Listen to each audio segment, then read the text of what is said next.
The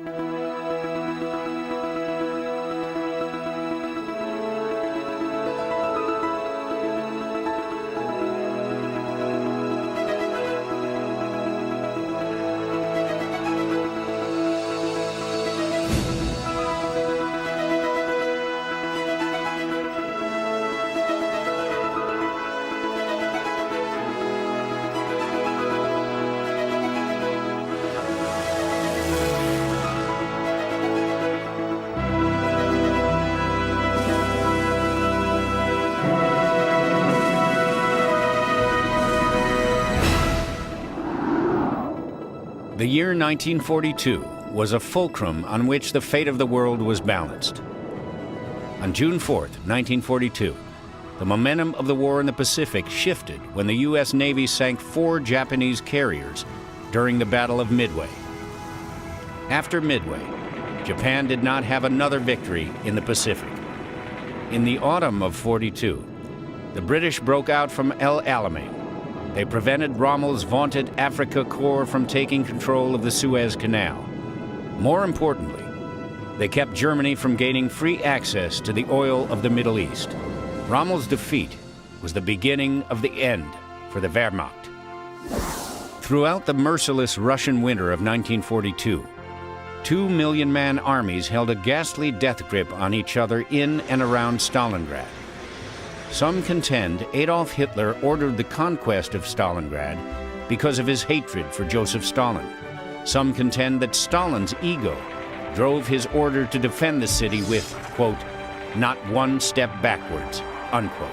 Whatever the reasons, in 6 months of street-by-street combat, 1,530,000 had been killed, wounded, or captured. On February 2nd, 1943, 93,000 German troops surrounded in Stalingrad surrendered. Only 6,000 of them would live to return to Germany. Hitler's army was in retreat in the east from then on. There was another pivotal battle that took place in May of 1942, one that was little noted or long remembered. Following the fall of Rangoon in March of 1942, the Japanese 56th Brigade, the elite Dragon Division, poured up the Burma Road through China's back door. The last big obstacle between it and the wartime capital city of Chongqing was the Salween River and its mile-deep gorge. If we had not stopped these people at the Salween River, China would have collapsed. And if China had collapsed, we'd have had a different situation in the world. On May 7th, 1942, the 56th Brigade seemed unopposed as it flowed up the Burma Road, China's vital supply line, until David Lee Tex Hill and 7 other American volunteer pilots dived their war-weary shark's tooth P-40s into the mile-deep gorge of China's Salween River. Fitted with 500-pound Russian-made bombs, the Flying Tigers made a desperate attempt to prevent the complete collapse of China. It was a mission that would change the war in the China-Burma-India theater. I'm Gary Sinise, and this is Missions That Changed the War.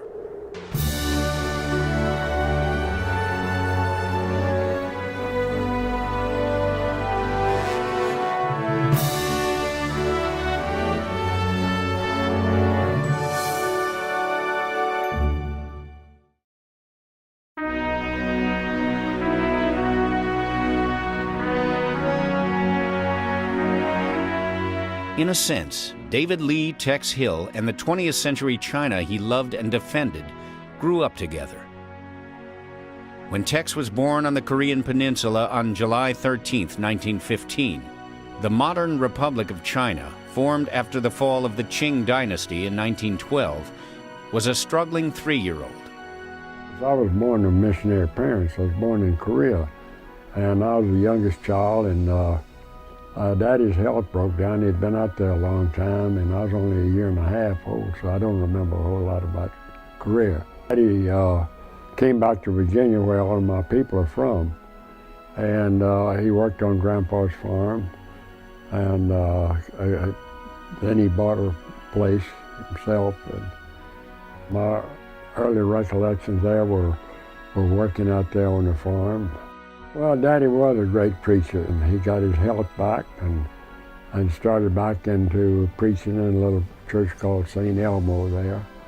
And he was called to Louisville, Kentucky, First Presbyterian Church there, and was there a couple of years. And then he was called to San Antonio in 1921. This was a big church, an old church here. And people just loved Dad, and he built it into the biggest Presbyterian church in the Southern Assembly. One of Dr. Hill's benefits was the use of a church member's home in the Texas Hill Country near San Antonio. Texas, in particular the West Texas of the 1920s, was a place that shaped young David Hill's world ever after. As I say, my earliest recollections, of course, were my family, and my dad was predominantly remembered because he was a great outdoorsman, and he took me hunting and fishing. He was a great fisherman and hunter. And from my earliest days, you know, learned to hunt and fish and live in the outdoors. In those days, living in the outdoors, you know, wasn't like it is today. I mean, it was primitive. We had our bedding rolls and built a big fire at night and lie down and get up at daylight in the morning. Daddy'd fix breakfast. But that type of life I enjoyed so much, and a lot of my early days I worked on ranches, and I liked that type of life, you know. Anybody, I think,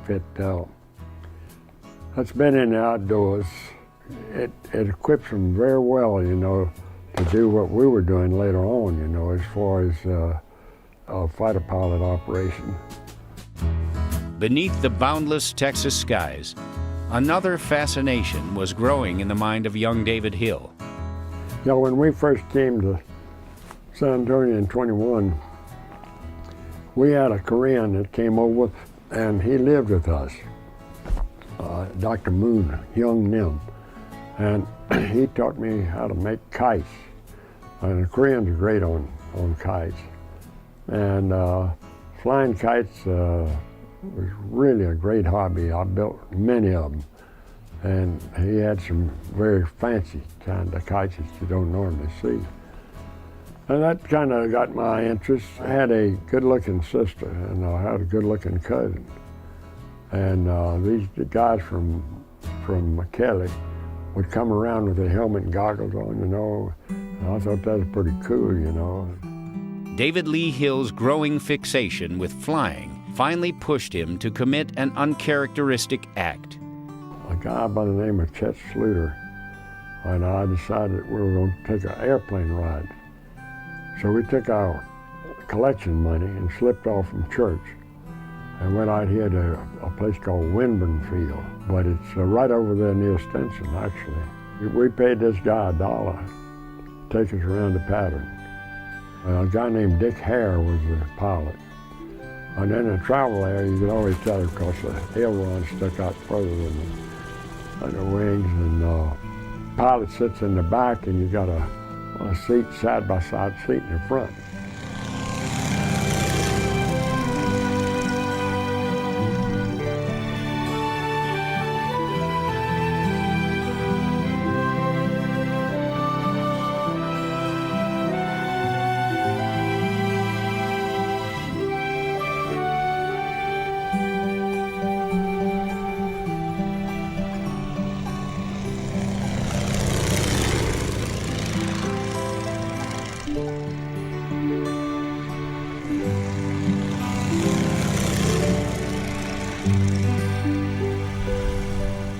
I just remember that it was just a real thrill, and then I began to worry about my conscience taking my collection money on Sunday for an airplane ride. Young David Lee was also intrigued by his father's remembrances of the Far East. I did want to get back to the Far East, and I'd heard Daddy speak about it. Tex Hill would indeed return to the Far East, But as a boy hunting and fishing the West Texas Hill Country in the 1920s, he could never have imagined the circumstances under which he would make the journey.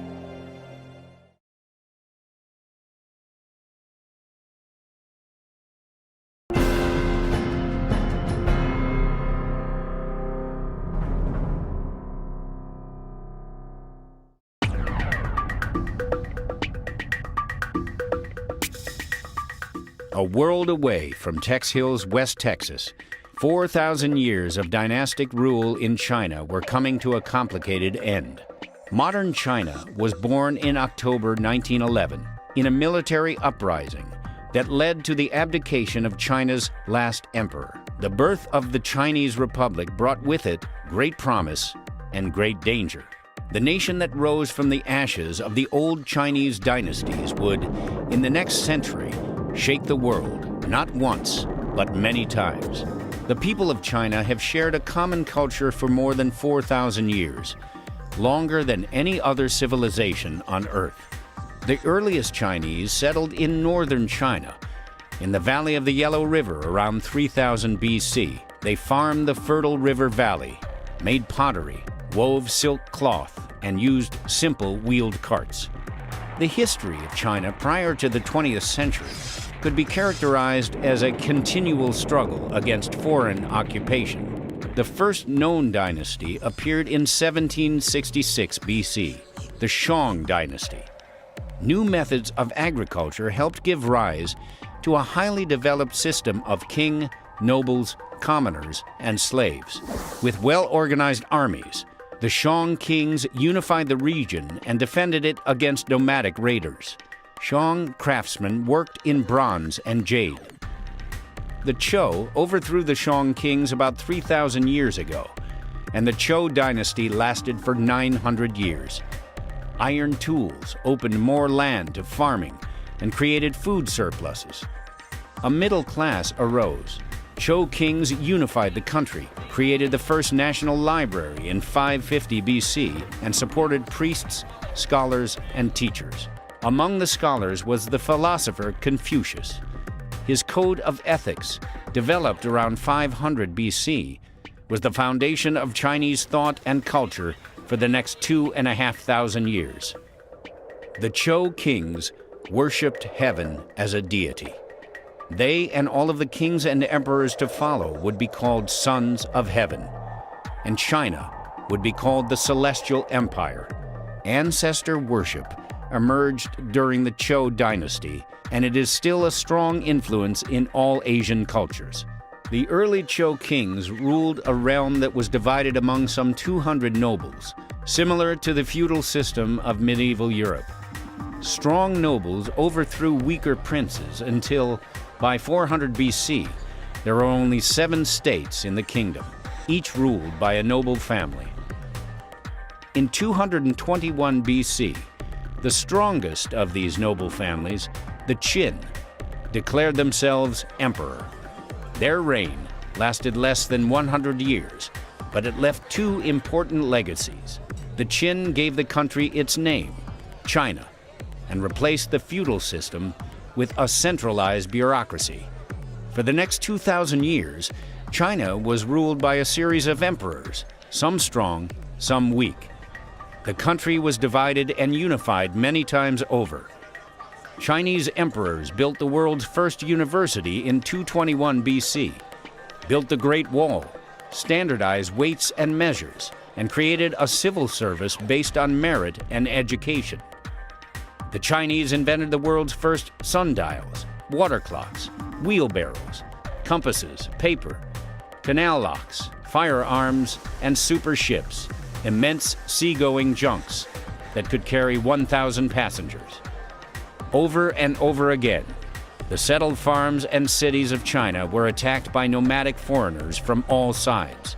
The Chinese called all such foreigners barbarians. Mongols from the northern plains conquered China in the 13th century. Their short 90-year rule left a much larger legacy in the West. When the Venetian merchant Marco Polo wrote about his travels to China, he described the court of Mongol Kublai Khan.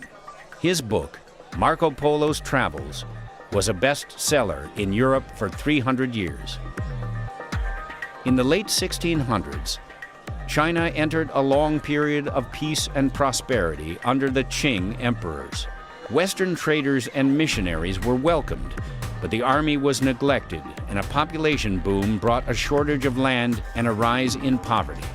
In the 19th century, two wars against Western powers, the so-called Opium Wars, left China defeated and humiliated, forced to open its markets and ports to free trade with the West. Poverty, war, and foreign meddling in internal affairs led to several rebellions that ravaged China's economy and weakened its emperor. The Boxer Rebellion of 1898 was aimed at expelling all foreigners from the Celestial Empire. It failed. The terms of the peace imposed by Japan and the Western powers humiliated the Chinese and rallied support for nationalist revolutionaries. One of the leaders who emerged from the turbulent 1890s was Dr. Sun Yat-sen, a physician who advocated replacing the Manchu dynasty with a republic. After a failed uprising in Canton in 1895, Dr. Sun fled the country and lived in self-imposed exile, traveling and enlisting support for his revolution. In October 1911, Chinese soldiers staged a rebellion in Wuhan. Within 2 months, all the southern, central, and northwestern provinces had declared independence from the emperor's rule.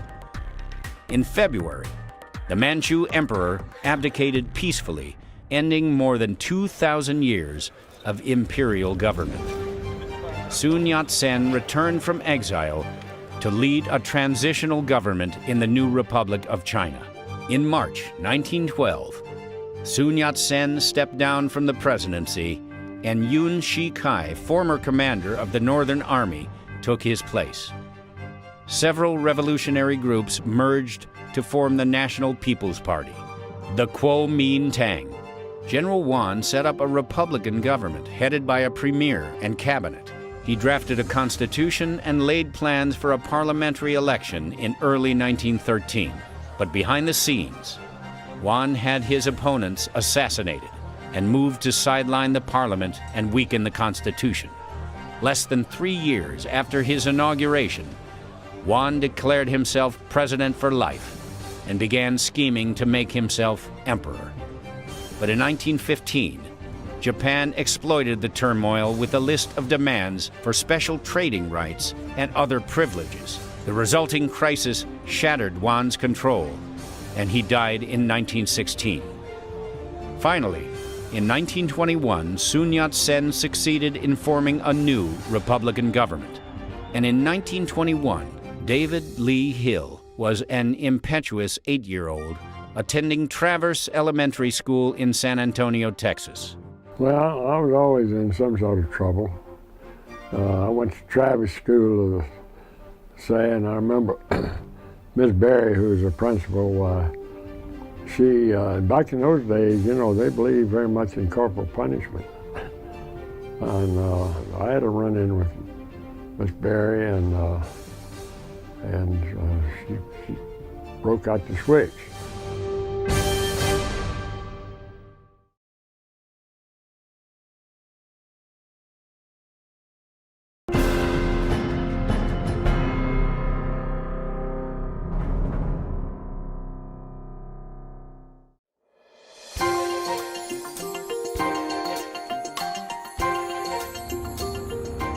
World War I ended with the Treaty of Versailles in 1919.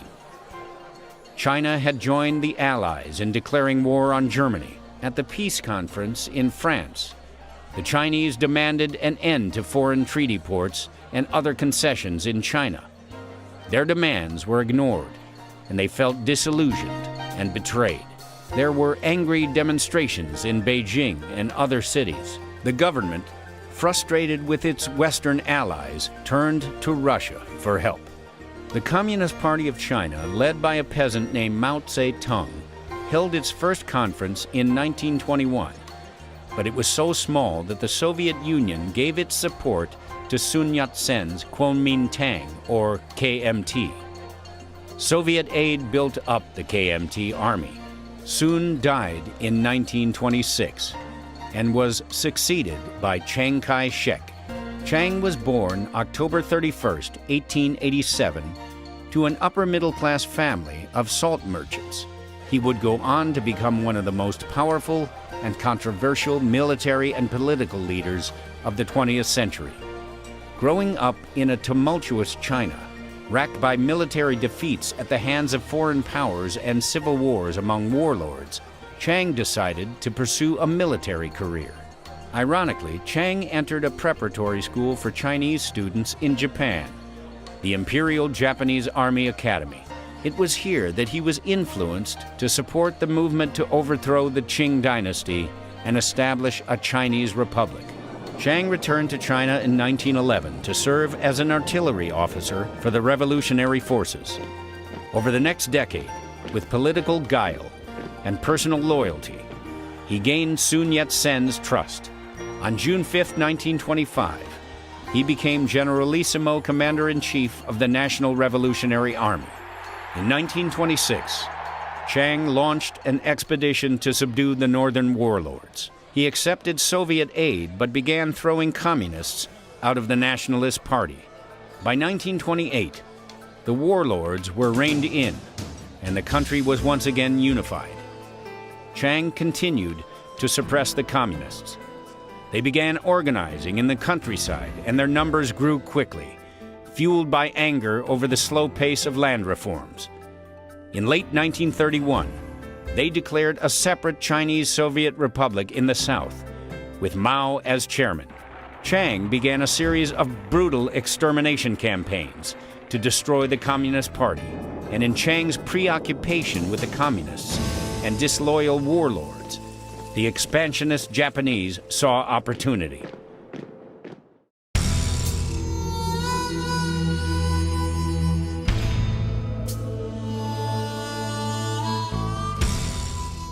I went to the San Antonio Academy and graduated in 28.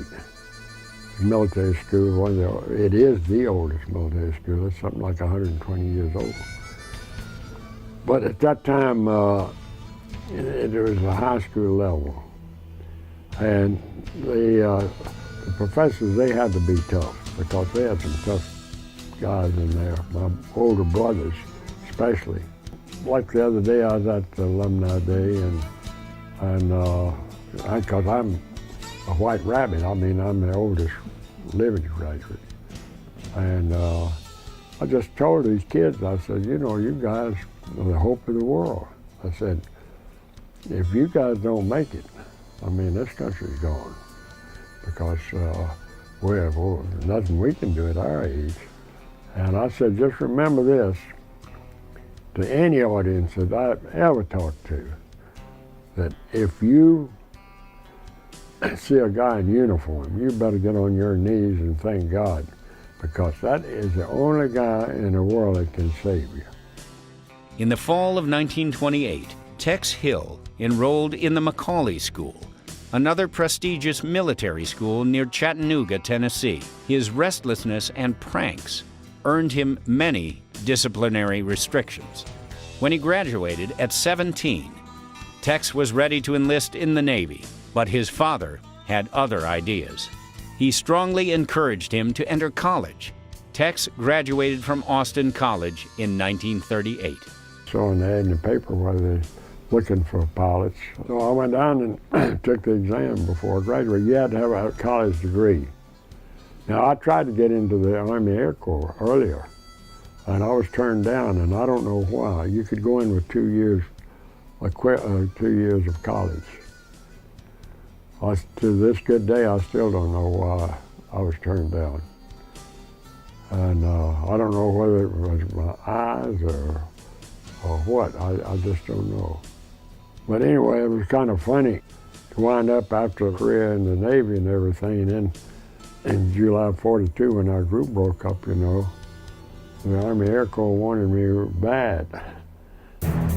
In China, the Japanese were capitalizing on the domestic turmoil facing Generalissimo Chiang Kai-Shek and the nationalist Chinese. Japan saw Manchuria as a limitless supply of raw materials, a market for her manufactured goods, now excluded from many Western countries by Depression-era tariffs, and as a protective buffer state against the Soviet Union in Siberia.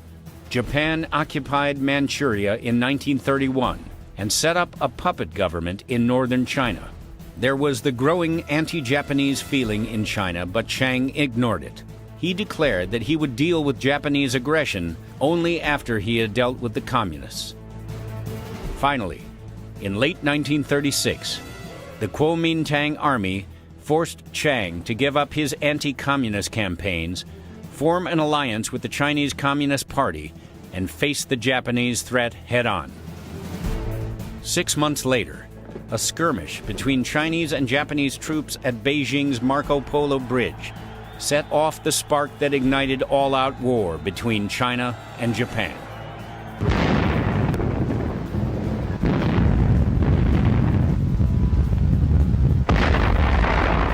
In 1937, when China's resistance to Japanese aggression escalated into the largest Asian land war in history, the military career of Tex Hill was just getting started.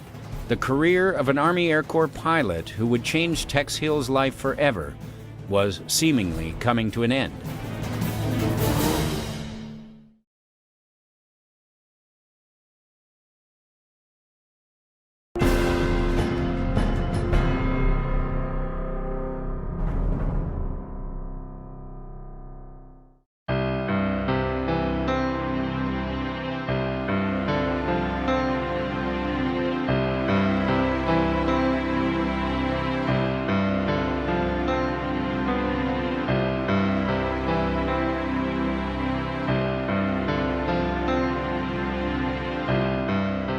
Claire Lee Chennault was born September 6, 1893, in Commerce, Texas, and raised in Waterproof, Louisiana, a tiny farming town in the Mississippi Delta.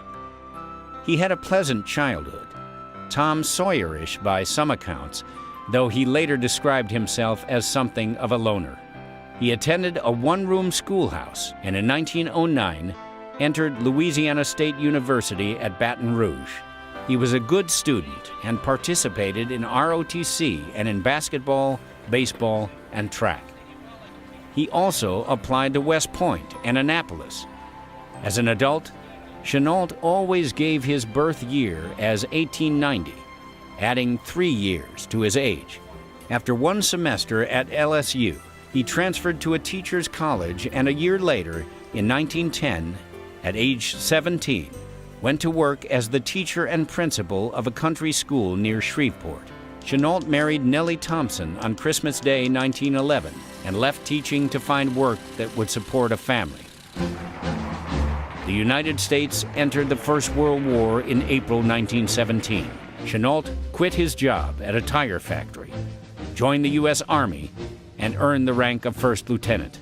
Stationed at Fort Travis in San Antonio, Texas, he was near Kelly Field, the Army's pilot training base. Chennault snagged an assignment to Kelly Field as a drill instructor. He was still at Kelly Field when the war ended, and he finally got the assignment he had hoped for, as a U.S. Army aviation cadet.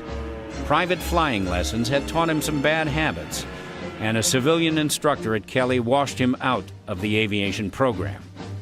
A second check ride with a military pilot got him reinstated, and he earned his U.S. Army wings in April 1919.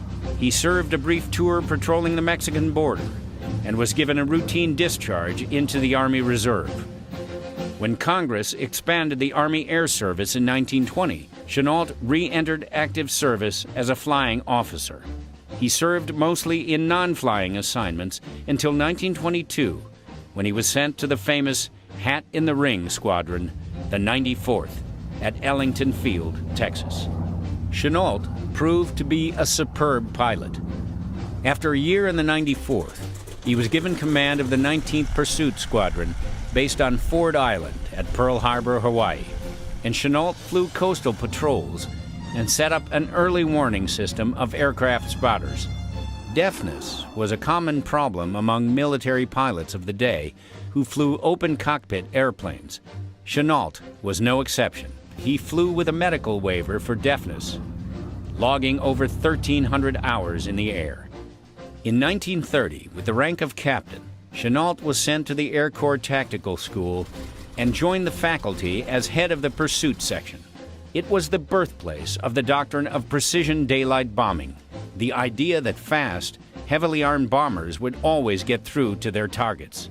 A tight-knit group of officers, who became known as the Bomber Mafia, believed that the bombers' speed, high altitude, long-range, heavy armament, and tight formations would overcome any defenses thrown at them.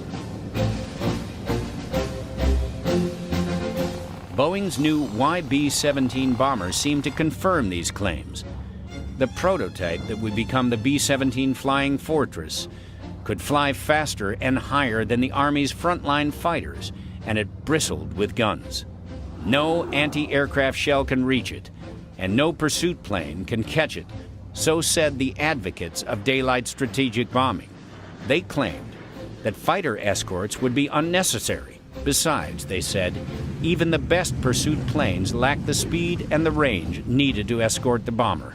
As a student at the tactical school, Chennault met Captain Clayton Bissell, a World War I ace. Bissell was a true believer in the bomber doctrine. Chennault disagreed. The Army had recently received the new Boeing's P-12 biplane, the world's fastest and most agile pursuit aircraft. Chennault believed that pursuit planes like the P-12 could shoot down bombers. But, said Chennault, progress would also bring faster, more capable pursuit aircraft.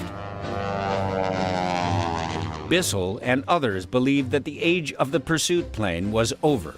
While the bomber mafia won converts in Washington, Chennault practiced aerobatics and thought about pursuit tactics against bombers. He and Bissell would clash again over tactics in China during World War II. The commander of the tactical school asked Chennault to form an exhibition flight team for the Army. Flying P-12s, they put on a three-plane aerobatic show like no other.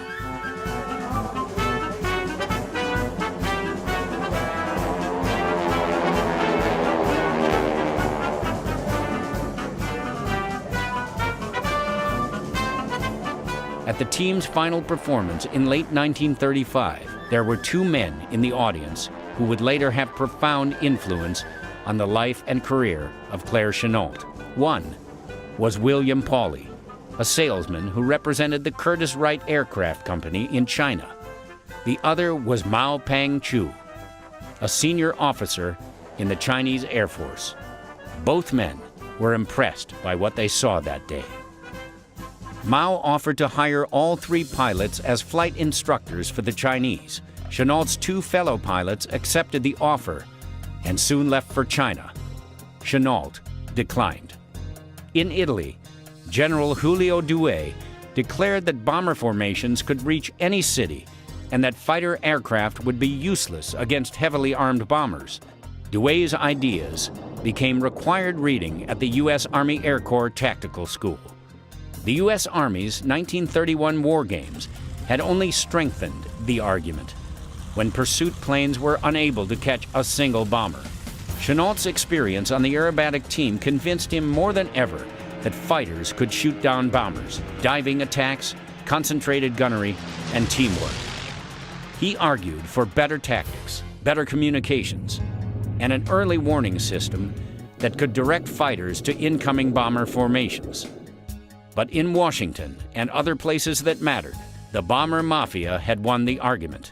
Chennault was seen as a difficult officer, a competent leader who argued too much with his superiors. The funny thing is that Chennault had been right all along about the requirements for fighters versus bombers, and now he's an outcast in his own Air Force. He's given a foreign Air Force in which he could implement it, and his tactical decision was to use the best fighters he could obtain, which in the event turned out to be P-40s, and use their maximum capabilities. And he knew that from observation, he knew what the Japanese strengths were. He had seen the Nakajimas and the Mitsubishis over China, and he knew that they were good airplanes, but that they had certain qualities which could be offset by the qualities of the P-40. So he was playing a winning hand, although it seemed, that it would be hard to define that to begin with. He actually knew what he was doing. He actually knew what tactics to use, and he was able to achieve what he wanted to do. Chennault's health was also a problem. He was active and energetic, but he was flying on a medical waiver for his deafness. And his chain smoking, up to 3 packs of unfiltered Camels a day, was catching up with him. Chennault could see that his military career was effectively over. Promoted to major, he was sent to the 20th Pursuit Group as its executive officer. There, flight surgeons grounded him, then sent him to the hospital. The Army invited him to retire, which he did in 1937. He and Nellie had bought a farm near Waterproof, Louisiana. Nellie was content there, but Chennault was not. He had been quietly negotiating with the Chinese to study and analyze the Chinese Air Force, a 3-month assignment at far above his Army pay. The day after he retired from the Army, Chennault boarded a ship in San Francisco bound for China.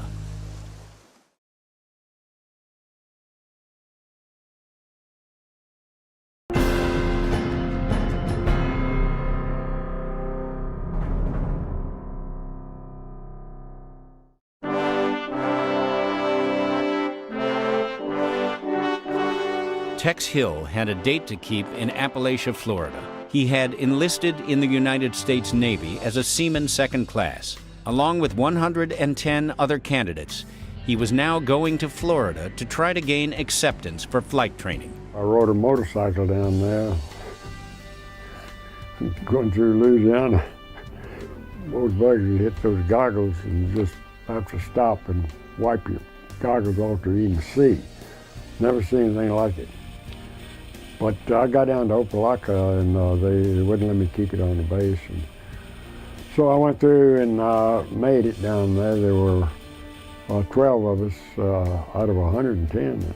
10 of us out of that 12 were sent to Pensacola for flight training. I rode my motorcycle back and sold it. I'm sorry, because it was the first 61 Harley. It was a Harley 61. It's the first one that came out that had the overhead valves on it. I think they called it a knucklehead. That bike was, today, would be worth a lot of money. And at Pensacola, the training was probably the best in the world. We had almost 13 months training. And when you came out of there, well, you're qualified to do anything. And you're ready to go to the fleet.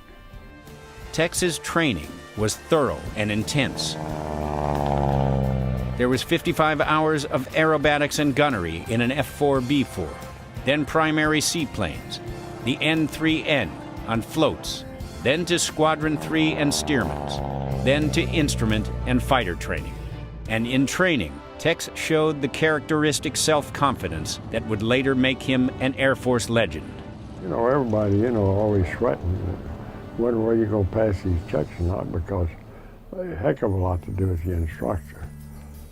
They can teach you to fly, because then they got other check pilots that are going to check you. But I've always, had confidence in myself on it. I know what I can do and what I can't do. like this old friend of mine gave me some sage advice. He said, "Tex, don't ever lie to yourself." I went to the Saratoga and I was flying TBDs.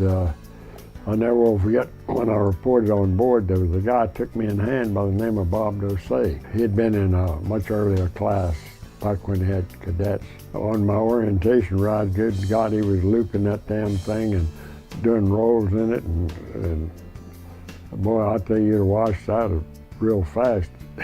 If you'd have done anything like that, at Pensacola with that airplane. Through it all, Tex held his desire to return to the Far East of his birth. I had no problems, but I did want to get back to the Far East. And I'd heard Daddy speak about it as a missionary, and I wanted to get back over there. And we had a heavy cruiser over there called the Houston. The Navy was real good about letting you make a transfer. Well, I'd put in for a transfer to the Houston. Well, fortunately it didn't go through. Houston got sunk. I was transferred to the East Coast to the Ranger flying SB-2U dive bombers. It was kind of interesting because we actually were involved in war before we really were. And the way we were involved, we were operating out of Bermuda where these convoys would make up. The Brits had a task force that would escort these people and kind of shepherd them, you know, the convoys going over with supplies. As fate would have it, Tex Hill would indeed be involved in the war before we really were, but it would not be as a member of the U.S. Navy, and he would return to the Far East. Unbeknownst to Tex, half a world away, an aviation visionary who had been driven out of his own Air Force was busy readying his accommodations. We were stationed at Norfolk and walked into the ready room, and there's Gus Redhelm. He said, "Here's some guys that'll go with you." He was our operations officer. We didn't even know what he was talking about, you know.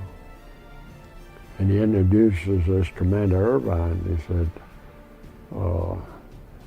Commander Irvine said, "We're looking for volunteers to keep the Burma Road open so supplies can flow into China." And we didn't even know where Burma was. He pulled a big map. This is Burma, this is Burma Road, supplies going on up into China. So I was anxious to get back anyway. But Ed Rector and me and Bert Chrisman, and there was 7 of us off that carrier that wanted to go.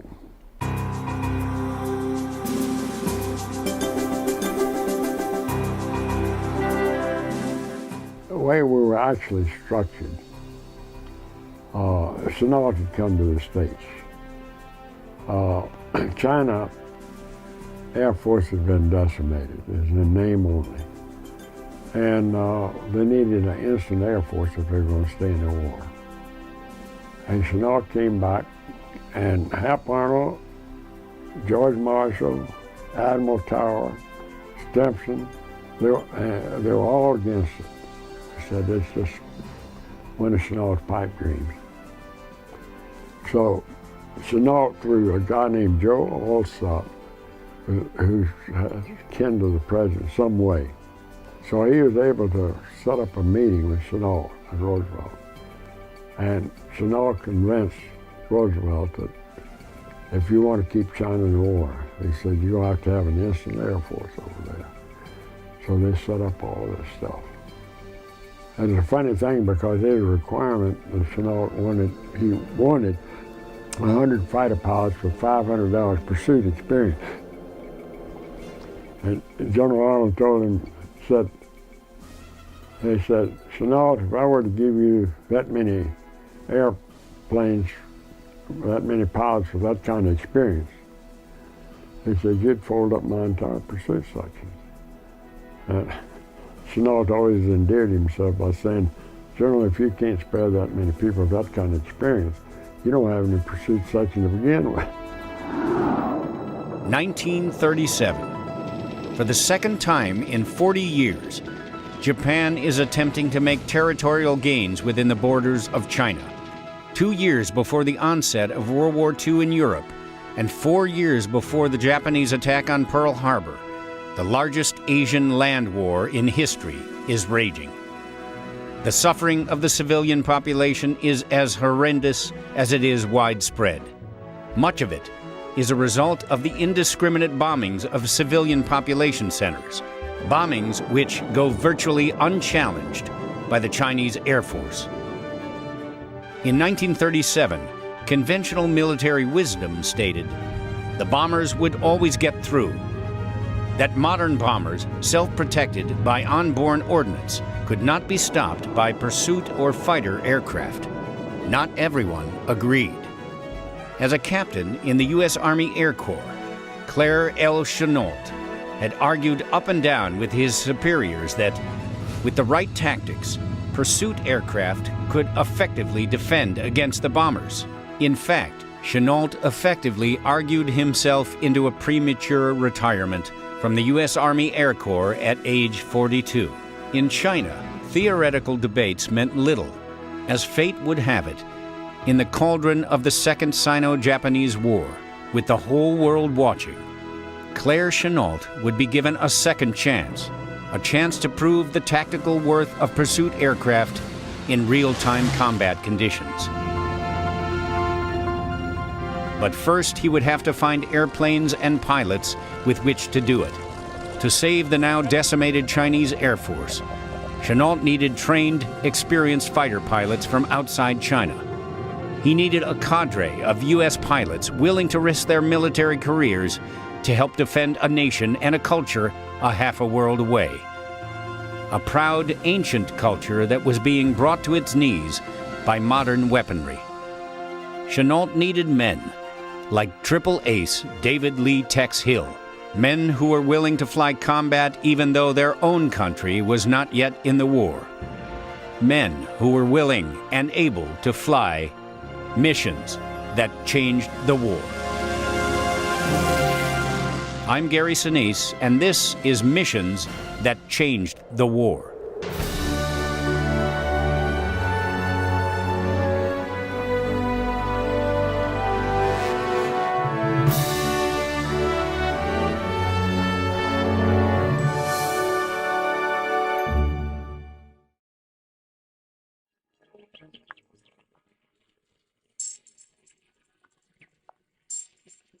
Well, I think he would have walked through fire for General Chennault.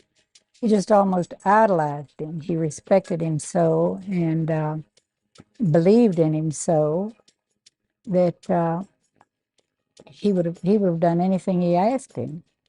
And I would have never questioned it, not in the heat of war at all. I don't think people felt that way. I certainly never did. He just exudes confidence. I know that I was impressed where if it told me to go through that wall, I'd go.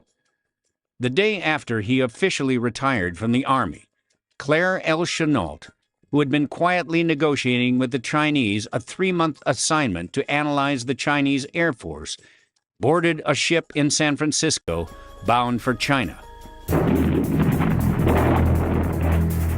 Just a few days earlier, aircraft from the German Luftwaffe had bombed the city of Guernica, Spain, in support of the nationalist troops of Francisco Franco. The raid killed hundreds of civilians. The world saw it as a terror bombing, a grisly confirmation of the prevailing wisdom about strategic bombers. En route to China, Chennault's ship docked overnight in Kobe, on Japan's main island. Chennault and a companion spent the time ashore doing some amateur spying on Japanese civil defense measures. The next stop was Shanghai, China. A so-called treaty city, Shanghai was governed and garrisoned by several Western countries, including Britain and the United States. Outside of Shanghai, Hong Kong, and a few other treaty cities, China was a patchwork of rulers and alliances. The Soviet Union and Chinese communists controlled northern provinces. The Japanese occupied Manchuria, and independent warlords held the rest of the country. Generalissimo Chiang Kai-Shek was the leader of China's nationalist party, the Kuomintang. But his rule was limited to the Yangtze River Delta in central China. Western allies considered Chiang to be China's leader, but to many Chinese, he was merely the strongest of the warlords. In June 1937, when Chennault arrived in Shanghai, China and Japan were not officially at war. There had been intermittent fighting since 1931, local skirmishes that both sides described as incidents. China was racked by civil war. On one side, the Kuomintang, led by Chiang Kai-Shek. On the other, the Chinese communists, led by Mao Zedong. In 1931, Japan exploited the turmoil to invade Manchuria. Japanese propaganda presented the invasion as a holy war, aimed at uniting all of Asia under Japanese rule. By 1935, Japan controlled northern China through a puppet government, and the Japanese were exploiting internal conflicts to expand their influence. China appealed to the League of Nations for help against the invaders. The League issued a weak condemnation of Japan's invasion of Manchuria, but appeasement was the policy of the day, and no other country was willing to intervene in any meaningful way. Through the 1930s, both countries had reasons to avoid all-out war. The Kuomintang needed to unify its warring internal factions and defeat the Chinese communists. The Japanese wanted to avoid any foreign intervention, especially by the United States. In Shanghai, Chennault was introduced to Madame Chiang Kai-Shek. The Generalissimo's young, charming, and beautiful wife was raised in the U.S. and educated at Wellesley College. She was a modernist, in contrast to her traditionalist husband. And in 1936, she took on the role of Secretary General of the Chinese Commission on Aeronautical Affairs. It was she who had hired Claire Chennault.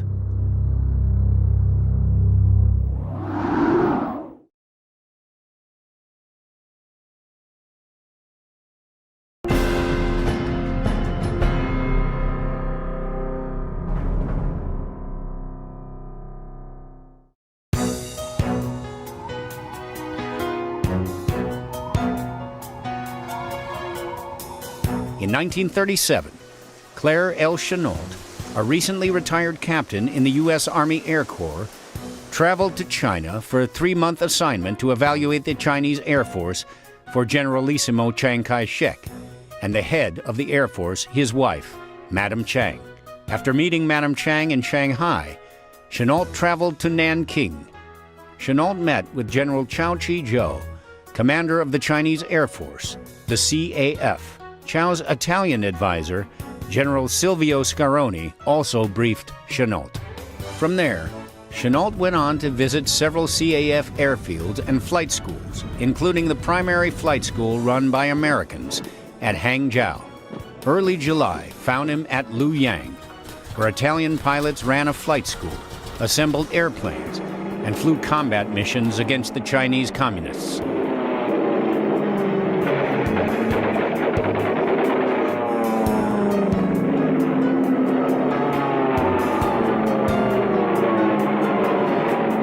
On July 7, 1937, the Imperial Japanese Army stormed the Marco Polo Bridge, a key access point to Beijing. Prior to this incident, the Chinese central government had pursued a policy of first internal pacification before external resistance. But this incident marked the breaking point of Japanese aggression. It was time to focus first on the foreign enemy. Chiang took direct command of the Chinese Central Government Army and Air Force. Full-scale war was now at hand. Claire Chennault immediately offered his services to the Chinese. He was sent to Nanjing, a dusty city in China's interior, to train the CAF pilots for war. On July 23, he sent a discouraging report to the Generalissimo on the CAF's readiness for combat. Its warplanes included 100 obsolete Curtiss Hawk biplanes, 21 Italian, German, and American-built bombers, and 10 Boeing P-26 fighters. Its pilots were poorly trained, barely able to handle docile trainers, much less frontline fighter planes. The Chinese Army's combat readiness was not much better. With very little military-industrial strength, China had few armored forces and no mechanized divisions. Still, Chiang knew that to win international support, he had to prove that his armies could fight. Chiang struck back at the Japanese at the port city of Shanghai. The Japanese cruiser Izumo was anchored there, providing artillery support for the invaders. The Chinese Air Force, with Chennault as advisor, was ordered to silence Izumo's guns. The air attack was a disaster. the Chinese bombardiers failed to adjust and dropped most of their loads on the city, killing some 3,000 civilians. The fighter pilots that Chennault was training had a better day. From Taiwan, the Japanese sent 18 Mitsubishi G-3M Nell bombers to hit Chinese airfields.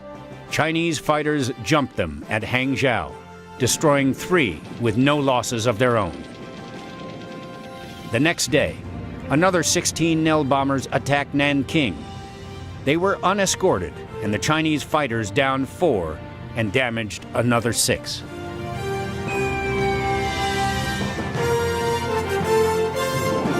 On that same day, the Japanese aircraft carrier Kaga sent 12 Mitsubishi B-2M biplane bombers to attack Hangzhou. Only 1 returned. Chennault was earning his instructor's pay. But by late August, Japanese fighters were escorting the bombers. The Chinese biplane Hawks were no match for the fast and agile escorts. Open cockpit monoplanes with fixed landing gear, similar to the Boeing P-26. Chennault, like most Westerners, did not believe that the Japanese could design or build advanced aircraft. The new escorts were at first thought to be German Heikels or French Dugatines. They were, in fact, Mitsubishi A-5Ms, allied name Claude, a Japanese design and direct ancestor of the Japanese Zero. Assigned to set up air defenses at Nanjing, Chennault established a simple but effective early warning system. Spotters at locations around the city reported by Army field telephones to a map room in the city's stadium, where incoming bogies were plotted. To control the fighters, Chennault put a radio in each leader's airplane, so the plotters at the stadium could vector the fighters to intercept the incoming enemy planes. Shanghai and Hangzhou adopted similar systems. As Japanese bombers and escort fighters began to dominate the daytime skies, Chennault shifted his forces to dawn and dusk raids. He trained his bomber pilots by mocking up Japanese ships with patterns of lights on the runways. When the bombers attacked the ships, their searchlights and muzzle flashes guided the bombers in, and their bombs damaged several Japanese warships. Chennault often accompanied these missions as an observer, evaluating Chinese and Japanese tactics from the cockpit of a Curtiss Hawk.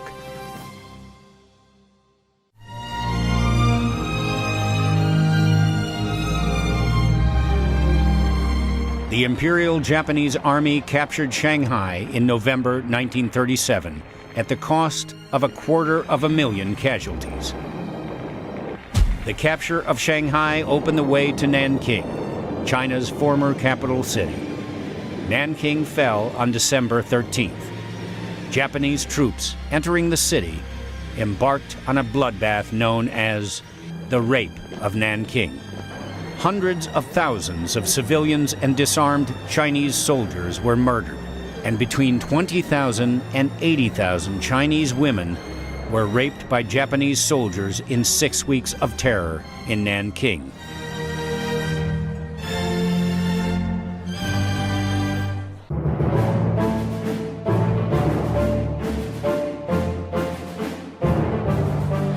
An international mix of mercenary pilots descended on China in the wake of the Japanese invasion of Shanghai. Idealists, thrill-seekers, out-of-work airline and airmail pilots, most of them claimed combat experience in World War I. Their flying skills ran from excellent to non-existent. Their skill at carousing was uniformly high.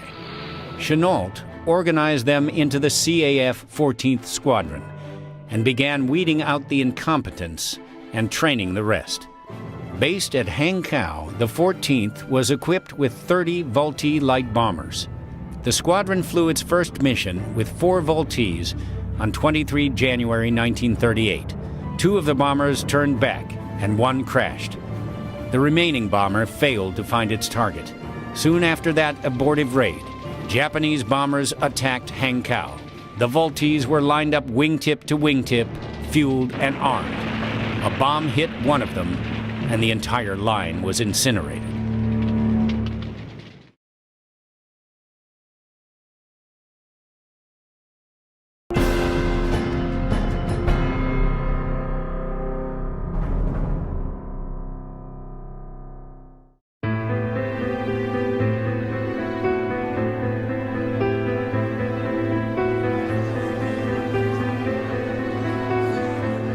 Chiang was frustrated with his German and Italian advisors, and he sacked them.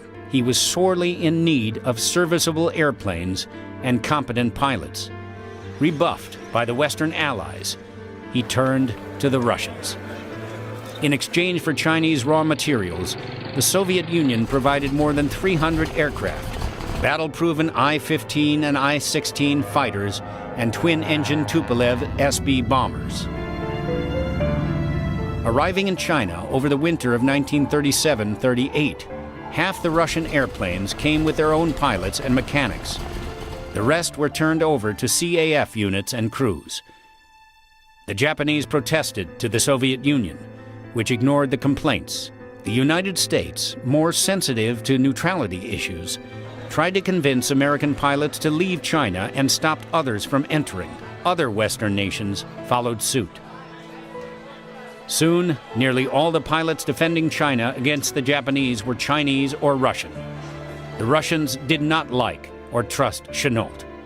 He was sending regular reports to Washington on Japanese airplanes and tactics. As the Russians suspected, he was also reporting on their strengths and weaknesses.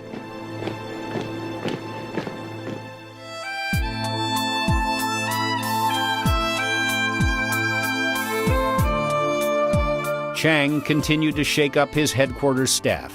He kicked Chu Chi-jiao off the Aeronautical Commission and sent him to Kunming in the far western province of Yunnan, near the border with Burma. Chennault went with him to help him set up CAF flight schools.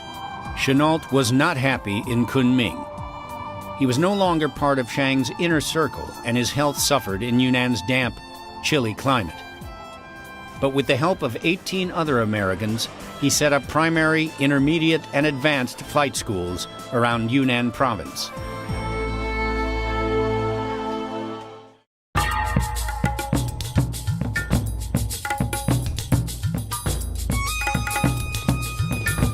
The Imperial Japanese Army, numbering 750,000 men, pushed the Chinese west.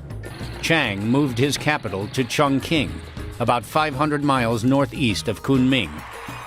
Japan could never have conquered all of China. The Chinese could have just kept retreating, and there would never been enough Japanese available to control the areas. And the Japanese were not interested in doing that. They were interested in controlling the areas that had resources that were useful to them, the ports and the arable areas.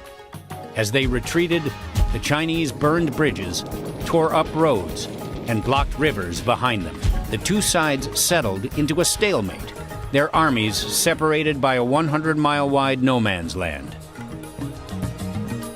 Chongqing, a city of 200,000, swelled to 1 million souls as Chinese soldiers, officials, and refugees poured into it. In frustration, Tokyo ordered massive bombing raids against Chinese cities. In the world's first major bombing campaign against civilian targets, Imperial Japanese Army and Navy planes hit every major city in China and left millions of Chinese civilians dead, injured, and homeless. It was probably counterproductive. It probably caused more ill will against the Japanese around the world than they gained from doing the bombing. But the Japanese at the time, if they had a weapon, they liked to use it. Chiang avoided any full-scale land battles. His troops were poorly trained, poorly equipped, and often badly led. Warlords whose loyalty to the nationalist government was in doubt commanded many of his divisions. Chiang preferred to let his allies beat the Japanese, while he held back his own troops, saving them for a later fight against the Chinese communists. Chinese units did wage a brutal guerrilla war against the Japanese, and despite terrible losses, Chinese morale remained high.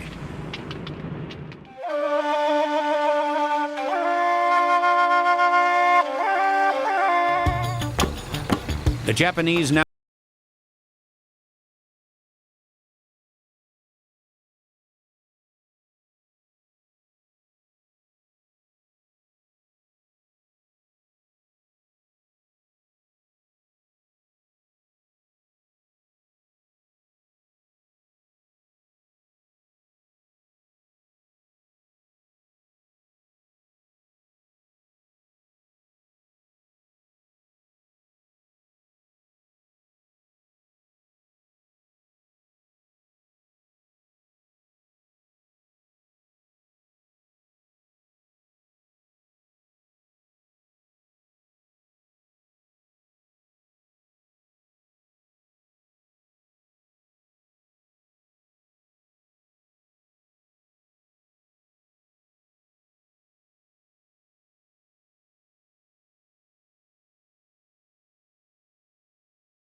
the spring of 1940, Hitler's Wehrmacht swept through Denmark, Norway, Holland, Luxembourg, and finally France. A British army sent to oppose the Germans was driven back to the beaches of Dunkirk, and a hasty retreat to England. In Europe, Britain now stood alone against Hitler's dreams of empire. In Washington, President Roosevelt began pushing a reluctant America toward aiding the British. Taking advantage of France's defeat, the Japanese occupied French Indochina with its vast resources of rubber and rice and a strategic airfield near Hanoi.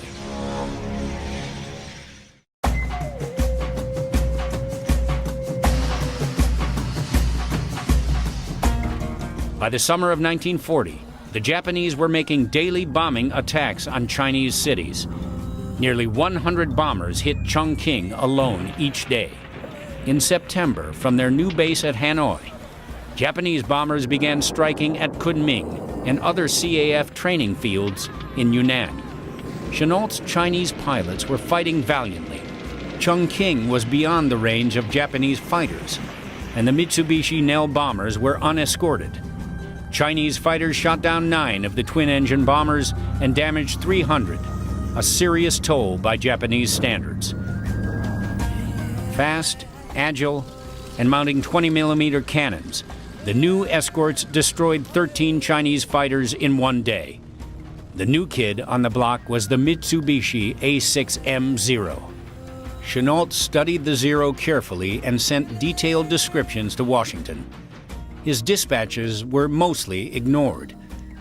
Common wisdom declared that the Japanese were not capable of designing and building a superior fighter, but the Zero was far superior to Chinese fighters. It was equal or superior to America's frontline fighter planes. The Imperial Japanese fighters and bombers far outnumbered the small Chinese Air Force.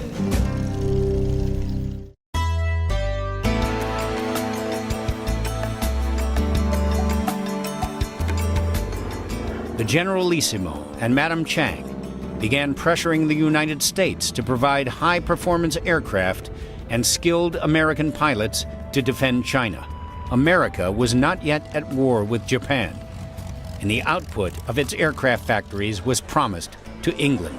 But China and the Chiangs had powerful friends in Washington, D.C. Madame Chiang's brother, T.V. Soong, was China's top lobbyist in Washington. A Harvard graduate and a skilled diplomat, Soong was well-liked and well-respected in the American corridors of power. In communiques to Washington, Chiang Kai-Shek warned of the consequences of a Japanese victory in China. 500,000 Imperial Japanese troops, no longer needed on the continent, could sweep southward through the Philippines, Malaysia, and Singapore to Australia. The situation was dire. Finally, in October of 1940, Chiang told Chennault, "You must go to the U.S." China Air Force has been decimated. It's a name only. And they needed an instant Air Force if they're going to stay in the war.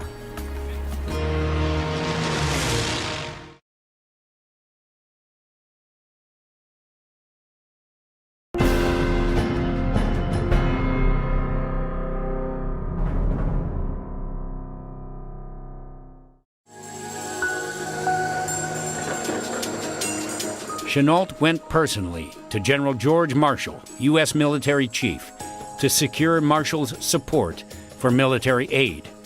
I think that everybody realized that something had to be done for China. They didn't want Japan to be able to have a victory in China and not be occupied there, and to be able to use its forces elsewhere. They wanted to supplement it.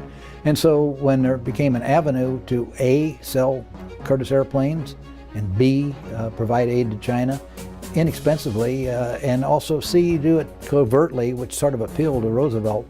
With the help of several influential Americans, including Treasury Secretary Henry Morgenthau, soon arranged to buy more than 300 American-built aircraft for China. Britain agreed to release its claim on a shipment of Curtiss P-40 Tomahawk fighter planes in return for a more advanced version of the P-40. And in December, the deal was approved. 100 Curtiss P-40s to China by spring. Soon also lobbied for Boeing B-17 bombers, but Army Chief of Staff General George Marshall said no. The B-17s would go to England. They had hoped for, substantial amounts of airplanes. I think 500 airplanes was their goal. They finally wound up with, I think, less than 100, slightly less than 100, and those were not all immediately assembled. They got a few odds and ends, some faulty P-66s and a few other things that came in that were not useful to them. But as it turned out, he got enough P-40s that he could equip the AVG, but more importantly, he got the pilots. To persuade the Chinese to buy the P-40s the U.S. was offering, Chennault took a Chinese delegation to Bowling Field near Washington, D.C., where, ironically, a young John Allison demonstrated the airplane with a show of aerobatics. The irony is, it was the same John Allison who would later win the Silver Star in the CBI Theater, flying for Tex Hill in the 23rd Fighter Group. Tex Hill was one of the outstanding individuals. Tex was a very brave individual, lots of courage, also a good head for what was going to happen and what we wanted to happen and the best way to go about it.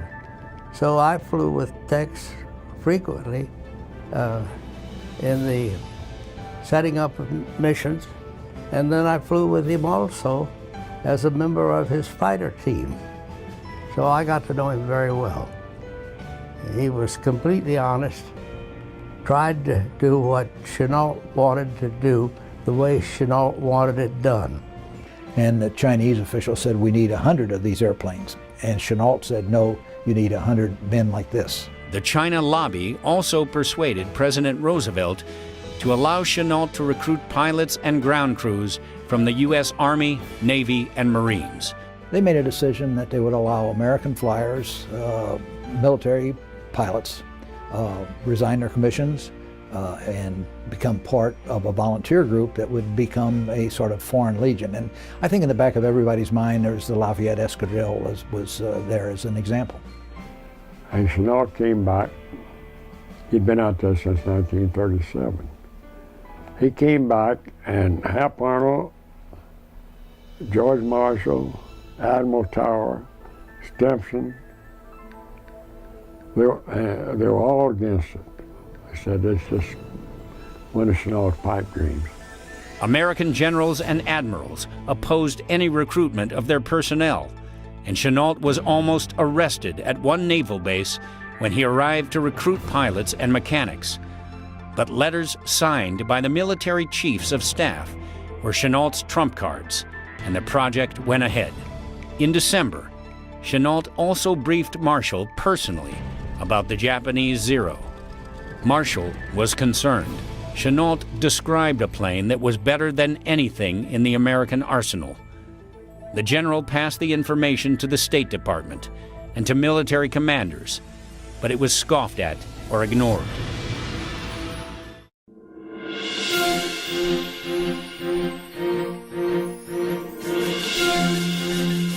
The first batch of 35 P-40s left New York Harbor on the 19th of February, 1941, on a cargo ship bound down the Atlantic, around the Horn of Africa, and across the Indian Ocean to Rangoon. The voyage took 3 months. Each plane was in 2 crates, one for the fuselage and one for the single-piece wing. They came from the factory missing some key components that Chennault or his agents had to purchase separately. Allison engines from General Motors, radios from RCA, guns from the Colt Manufacturing Company, and gun sights from the U.S. Army. These were shipped with the second batch of aircraft. At Rangoon, much of the heavy lifting was done by hand. Mobs of Indian and Chinese workers muscled the crates onto trucks, then opened the crates and muscled the wings and fuselages to the assembly area, and the planes were towed 10 miles to Mingaladon Airport for final assembly. In the tropical sun, the planes became too hot to touch, so the assembly work was done under open-air thatched roof shelters. 2 of the planes were lost before they left the docks. One was missing so many parts it would never be airworthy. And a wing crate was accidentally dunked in the harbor. When it was opened 2 days later, salt corrosion had ruined the wing. Both planes were set aside for spare parts. The first of the P-40s was test flown on June 12th. P-40 was, in effect, a lash-up. It took the P-36 and they put an Allison engine on it and converted from the P-36 to the P-40. And it had a integral wing, a one-piece wing that was very, very strong, and that provided a lot of strength to its structure. So the P-40 was, the greatest quality was that it was available. It had been put into production, and there were a lot of them coming off the production lines, and pilots were familiar with it. And so it had the quality of speed of about 340 to 350 miles an hour, which was not the fastest in the world, but competitive. Not the most maneuverable in the world, but strong, able to dive, and it had 650 caliber machine guns, which gave it a lot of firepower compared to the Japanese airplanes. And so Chennault knew this, and he devised the tactics of climb, dive, and zoom, and get above the Japanese formation, come through the Japanese formation shooting, dive away from it, and recover someplace else, and then make another attack. And in no cases do you dogfight with any of the Japanese fighters, which was absolutely the correct way to fight the airplane. Recruiting for pilots and ground crews began in April. Chennault hired 3 recruiters for what was now known as the American Volunteer Group, or AVG. Skip Adair had come home from China after his CAF flight school in Yunnan was closed. Rutledge Irvine was a retired Navy commander, and Richard Allworth was an Army pilot who, rumor said, had flown with the Lafayette Escadrille before World War I. Officially, the Central Aircraft Manufacturing Company, CAMCO, set up by William Pauley of Curtiss Aircraft as a front for aid to the Chinese Air Force, hired AVG personnel. CAMCO's employment contracts were masterpieces of ambiguity. Pilots were offered $600 a month, $675 for flight leaders, plus a vague promise for a $500 bonus for every confirmed kill. Ground crewmen were offered $300 a month. These pay rates were far above U.S. military pay. But we loaned the money to the Chinese, and they contracted with CAMCO to buy the airplanes, to pay the whole thing, to fund the whole operation. Do you know that our biggest cost of the $13 million for that year's operation? We bought our airplanes with that. We paid $7.5 million, $75,000 apiece for the P-40s. And the only reason we got them is because the British were promised the upgraded version of the P-40, and they cut 100 P-40B models off of their line, and they were to get the next generation P-40s. And so that's where we were able to get in business. Some signed on for the money, some for adventure or for the chance to travel, some out of boredom with peacetime military duties.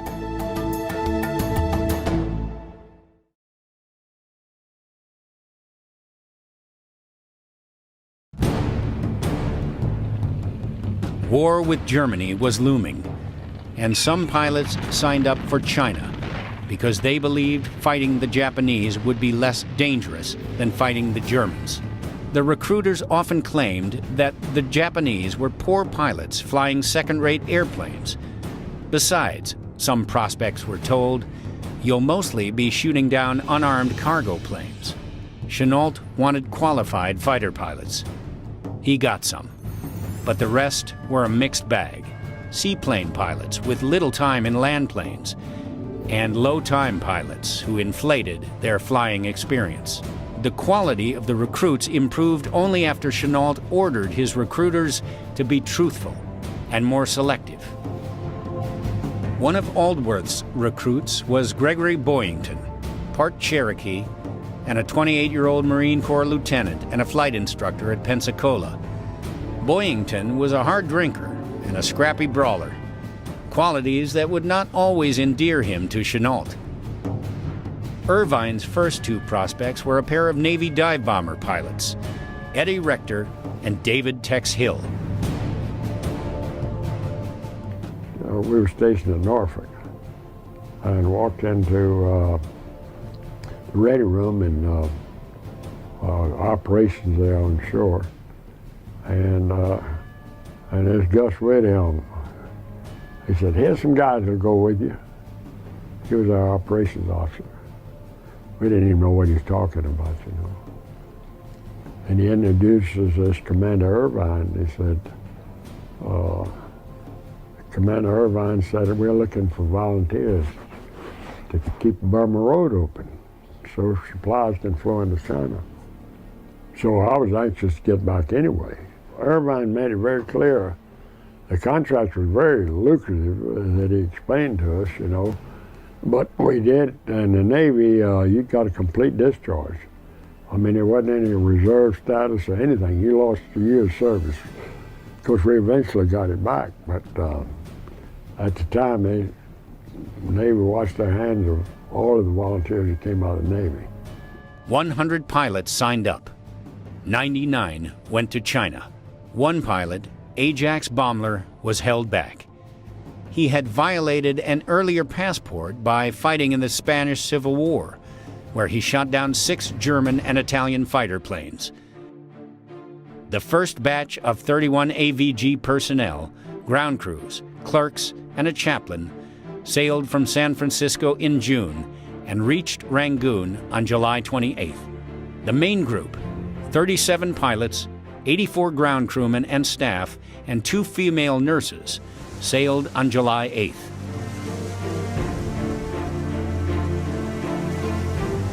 And I was on the second boat on the Bloemfontein. And very interesting trip over there.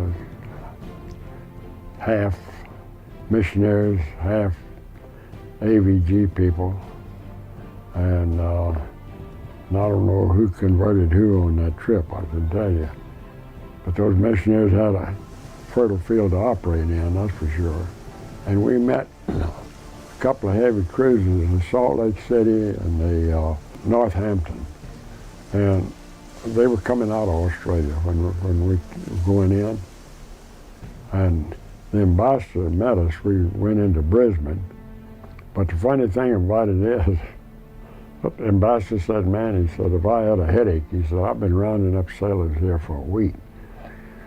See, the diggers were all off fighting the war, you know, and the ratio of women was about 5 to 1 to one man. And when those sailors run ashore, man, these women swarmed on them. They thought they'd died and gone to heaven. The liner and her escort slipped south of the equator toward Australia to avoid the Caroline and Marshall Islands occupied by the Japanese.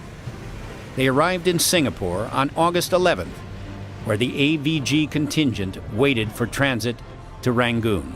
Chennault arrived back in Chongqing on July 18th, his Chinese DC-3 landing in the midst of a Japanese bombing raid. He took careful note of Japan's new G-4M Betty bombers and studied the wreckage of a Japanese Zero fighter shot down during the raid. Months earlier, Chiang Kai-Shek had asked for American fighters and pilots in part to protect Chongqing, his capital city. That help had not arrived in time. Imperial Japanese bombers pounded Chongqing again and again and again. But across the mountains, at airfields in Burma, an American Tiger was waking, and a legend was about to be born. I don't think people have ever really understood the significance of that Salween mission. And now the people who were involved in that do, but none of the historians have really picked up on it and understand that this could have been an entirely different world, you know, if that mission had failed.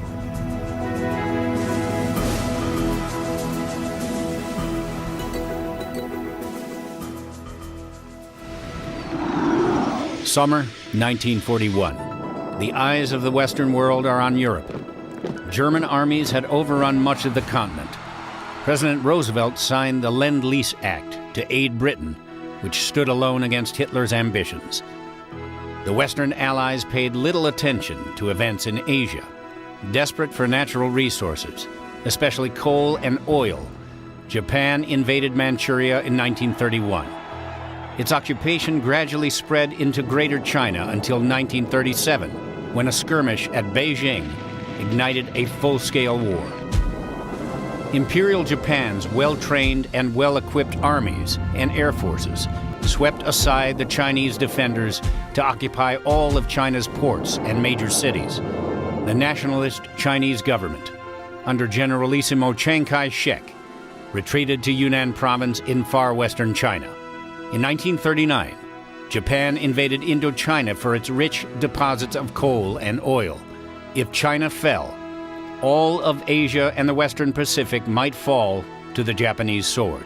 That year, Madame Chiang Kai-Shek hired Claire Chennault, a fighter pilot recently retired from the U.S. Army Air Corps, to train and lead China's struggling and outdated air forces. In Washington, war with Japan was looking increasingly likely. President Roosevelt gave Chennault permission to recruit 100 U.S. Army and Navy fighter pilots, along with ground crews, to fight for China as the American Volunteer Group, or AVG. Under provisions of the Lend-Lease Act, Chennault was given 100 P-40 Tomahawk fighter planes, just rolling off the Curtiss Wright assembly lines. Living and working at primitive jungle airstrips, enduring shortages of planes, pilots, and supplies, and fighting against a vastly superior enemy, the AVG Flying Tigers would give the Japanese a series of staggering blows that would tip the balance in the war in China. I'm Gary Sinise, and this is Missions That Changed the War.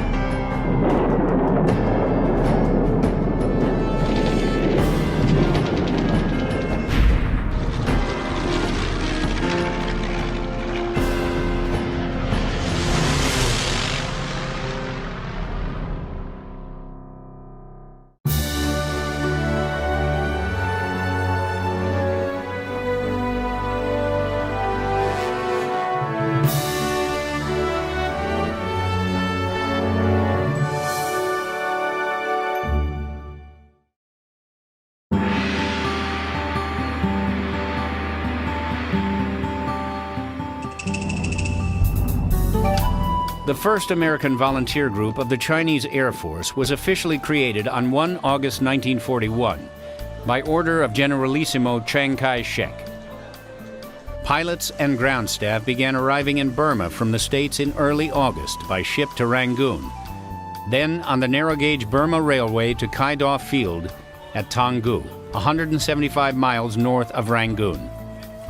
What the newcomers found at Kai Da Field didn't please them. They griped about the tropical heat, the torrential rain, the millions of bugs, the primitive bamboo huts, the uncomfortable cots, and the British-supplied cigarettes and food. AVG chaplain Paul Frillman feared a mutiny. It was a real harsh environment. Taungoo, the Brits wouldn't even be there. They'd move out of there in the summertime. Butch Carney, who had been with Chennault in Yunnan, China, appointed 3 squadron leaders. Robert Sandy Sandell, a former Army flight instructor, got 1st Squadron. 2nd Squadron went to Jack Newkirk, a Navy fighter pilot from the carrier Yorktown. Arvid Olsen, a veteran P-40 pilot, got 3rd Squadron. Each squadron leader chose 12 pilots. Newkirk chose mostly Navy flyers. Olsen picked only Army pilots. With more pilots filtering in through August and September, Chennault began the task of turning them into an effective fighting unit. He established what came to be called Chennault's Kindergarten. Daily classes on geography, jungle survival, and most importantly, on tactics. Training curriculum would be 60 hours of lecture, tactical lectures, and 60 hours of familiarization in the P-40.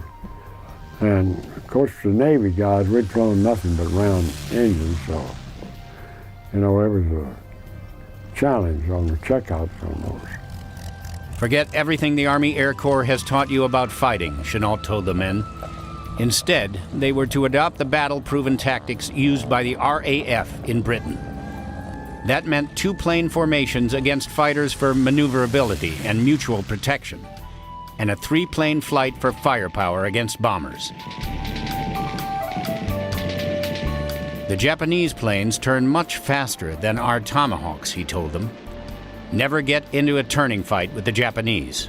Hit their formations from above, out of the sun, to scatter and confuse them. Then pick them off one by one, he told them. These were the tactics the Japanese would try to use against the Americans, as described in a captured Japanese training manual. Japanese pilots, he told the men, were well trained and disciplined. They knew how to fly, and they knew how to shoot. But they could be beaten by hit-and-run diving attacks. One of the characteristic things of all the leaders of all the air forces of the world, for the most part, was that they're wrong about almost everything they did. But you had a few people, like Claire Chennault and a few others, who had a journeyman's view of the problem. They looked at it not from some abstract WWII point of view, but from the standpoint of, I've got a tool in my hand, how do I use it? And if you were as an experienced fighter pilot, as Claire Chennault was, you knew exactly what climb and dive tactics would produce, you knew what turning tactics would produce, and you knew what the airplane in your inventory would produce. So he looked at the P-40 and he knew it was not a dogfighter, and he tailored his tactics to it, and it served beautifully. He obviously knew a hell of a lot about the Japanese tactics, because after observing them in these tactical lectures, he was able to impart the things to us that actually is what really made us, were the tactics that he taught us. So you see, the people down in the Pacific, they had the same airplanes we had, but they lost practically all of them. And the reason they did is because they did not use the tactics that Chennault taught us. And those tactics were sent back to the War Department, but they never disseminated to those guys down in the Pacific. But they were very simple, and I guess they thought they were so simple it didn't mean anything. Back in the States, some of the recruits had been told that they would mostly be shooting down unarmed Japanese transports. Some of them signed on with the AVG because they thought that fighting the Japanese would be safer than fighting the Germans. 2 of the pilots were killed in training accidents in September. At the end of the month, 7 pilots and a crew chief quit and sailed for home.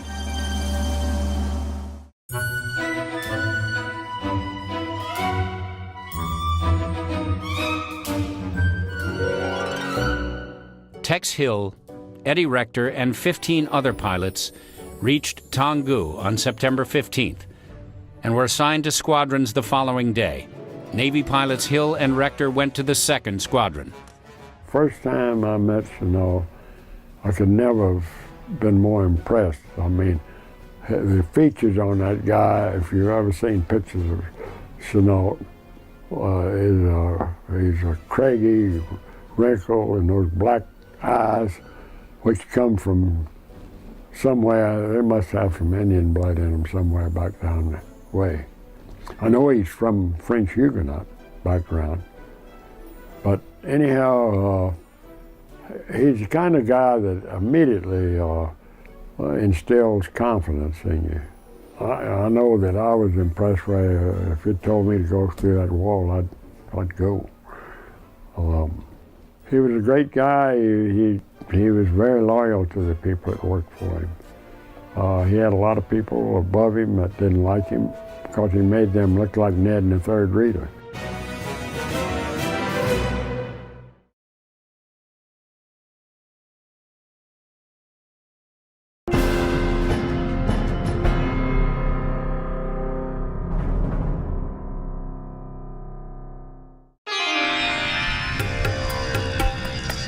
More pilots arrived in October. Worried about a possible air attack on Kai-Da Field from nearby Thailand, Chennault sent his 3 squadron leaders on a recon flight. Thailand was officially neutral, but it had almost certainly been penetrated by the Japanese. The 3 pilots scouted as far east as Chiang Mai, but saw no signs of the enemy. We had no nav aids. Everything was dead rusting. The maps we had originally were French maps, and any relation between that map and the terrain would be a coincidence. And the first maps that we got that were any good were the first Japs we shot down. Then the Japs had pretty good maps. Then later on in 1943, of course, they mapped our country, mapped the area, and got very good maps then. On 26 October, an unidentified aircraft flew over Kai-Dao at 6,000 feet, and the next day, a group of 6 aircraft scouted the field from high altitude. AVG pilots scrambled, but their Tomahawks could not climb fast enough to catch the intruders. Chennault believed they were Japanese planes flying from Thailand. In fact, they were Mitsubishi Ki-15s flown from Hanoi, Vietnam, 600 miles to the east, sent by the Japanese Army Air Force to photograph airfields in Burma. Designed as a fast civilian mail plane, the Mitsubishi Ki-15 Wild Goose served the Imperial Japanese Army and Navy as a light attack bomber and reconnaissance aircraft. It was amazingly fast for an airplane with a fixed landing gear, with a top speed of 298 miles per hour. The Allies codenamed it Babs. November 3rd would be remembered as Circus Day at Kai-Dao. 2 Tomahawks ran off the end of the runway, one of them a total loss. 2 pilots taxied their planes into parked aircraft. Another pilot hit the brakes and stood his P-40 on its nose, while 2 hapless mechanics sat on its wings. 7 planes damaged in one day. 2 days later, Ed Conant, a veteran Navy flying boat pilot with little time in land planes, cracked up another P-40, his 3rd in a week. 2 more, the mechanics said, would make Conant a Japanese ace. Chennault sent an angry letter to his stateside recruiters, demanding that they weed out the timid and incompetent. 26 more pilots arrived in mid-November, among them a feisty, hard-drinking Marine fighter pilot named Greg Boyington. It was just real primitive. But our guys adjusted to that. You know, the environment we were in, our guys were very resourceful, and Chennault didn't put a lot of restrictions on us. He just told us to let us use what ingenuity we had and go out and kill as many Japs as we could.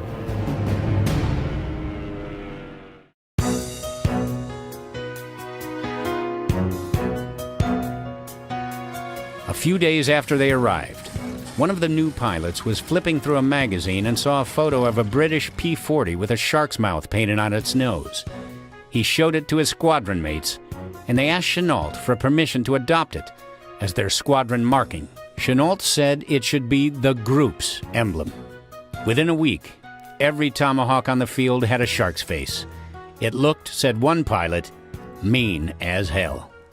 Squadron emblems also appeared. The first squadron chose a green apple and a uniformed Adam chased by a naked Eve, symbolizing the first pursuit, nickname Adam and Eve's.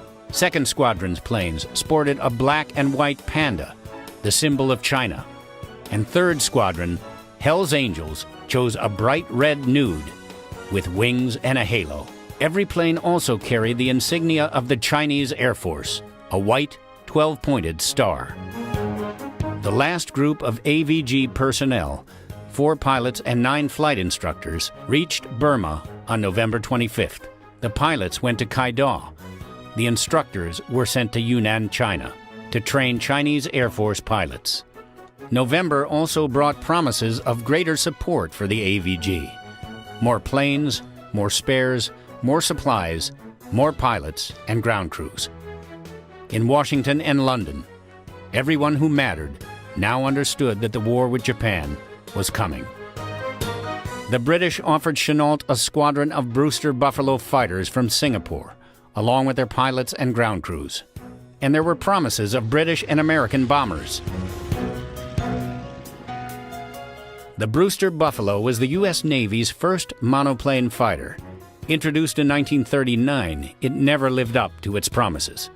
By early 1941, the Buffalo was already considered obsolete, outperformed by the new Grumman F-4F Wildcat and by most Japanese and German fighters. By the first week of December 1941, the American Volunteer Group had 60 combat-ready P-40s at Kai-Da Field. 3 more pilots quit, leaving 82 pilots on the AVG roster in Burma.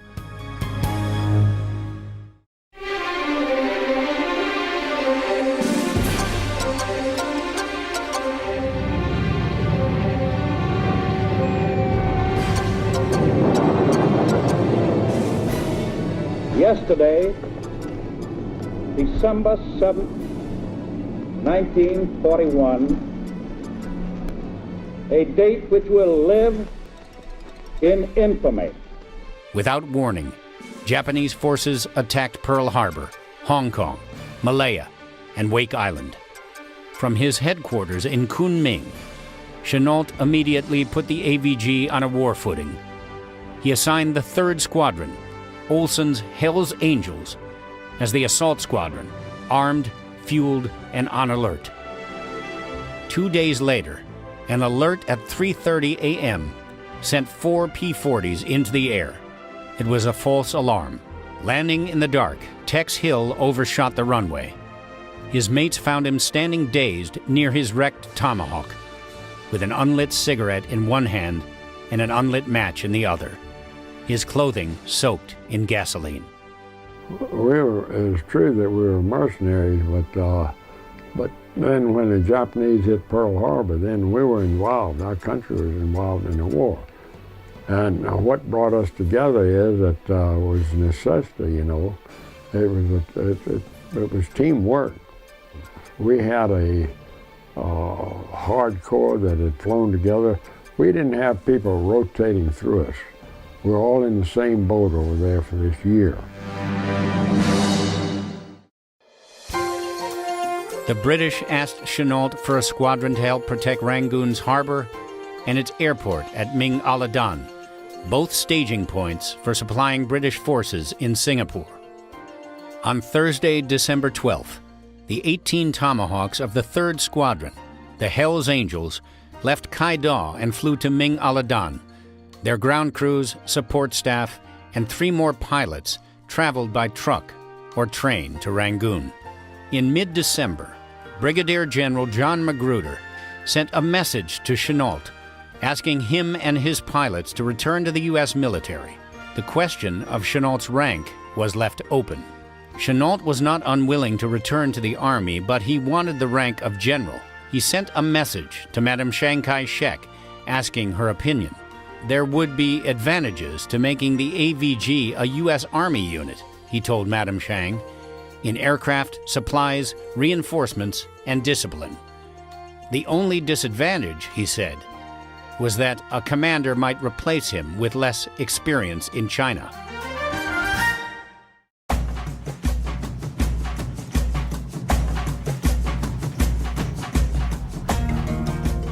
Kai-Da Field was less than 100 miles from the Thai border and barely 300 from Chiang Mai, Thailand's 2nd largest city. With no effective early warning system, Chennault worried that Kai-Da was too vulnerable to a Japanese airstrike. He sent out P-40s to look for Japanese planes in and around Chiang Mai. The patrol found nothing, but Chennault was still jumpy. He wired Chung King, asking to move the AVG out of Burma, back to China. Madame Chiang replied that the AVG could leave Kai-Da and move to Kunming, but that the Hell's Angels would have to stay at Ming Aladan, near Rangoon. Kai-Da would be manned as a backup field and repair station between Rangoon and Kunming. The P-40s of the 1st and 2nd Squadrons, 34 planes in all, flew the 700 miles to Kunming on December 17th, arriving just hours after Japanese bombers hit the city. Most of the AVG ground crews and supplies traveled by truck over the Burma Road to China, a slow and dangerous journey even after the road had been widened and leveled in 1940. It took them 2 weeks to reach Kunming. What Chennault did, he had in every village in the areas that we operated on, he had people who had radios. They either had mostly CW, die-to-die-dit, but they had these lookouts in every village. So when we'd move into a base, like this would be the map, take the map, and this would be the base we're going to operate out of. Then you draw concentric circles on out to 300 kilometers. And so when all these villages would have to do, any village that heard something, like engine noise, I hear engine noise, and put a flag right on that village. And pretty soon, you wouldn't believe it, but pretty soon these flags began to line up, and you knew they were coming in. It was so accurate. And we knew, and when we had hit that 150 kilometer circle, well, that's when we'd launch, and that'd give us time to get to 18, 20,000, which was our best altitude. And they'd be there. And the other thing that stood us in good stead with that system was if a guy got lost, which was real easy to do, first village you'd come to, you'd get scattered, you know, in a fight or something. You'd come down over that village and shoot a short burst. That information would go immediately back into your base. Well, you didn't know where you were, but the base knows where that village is. When they give you a vector, then you can come in on it. It's real simple, but by God, it was effective.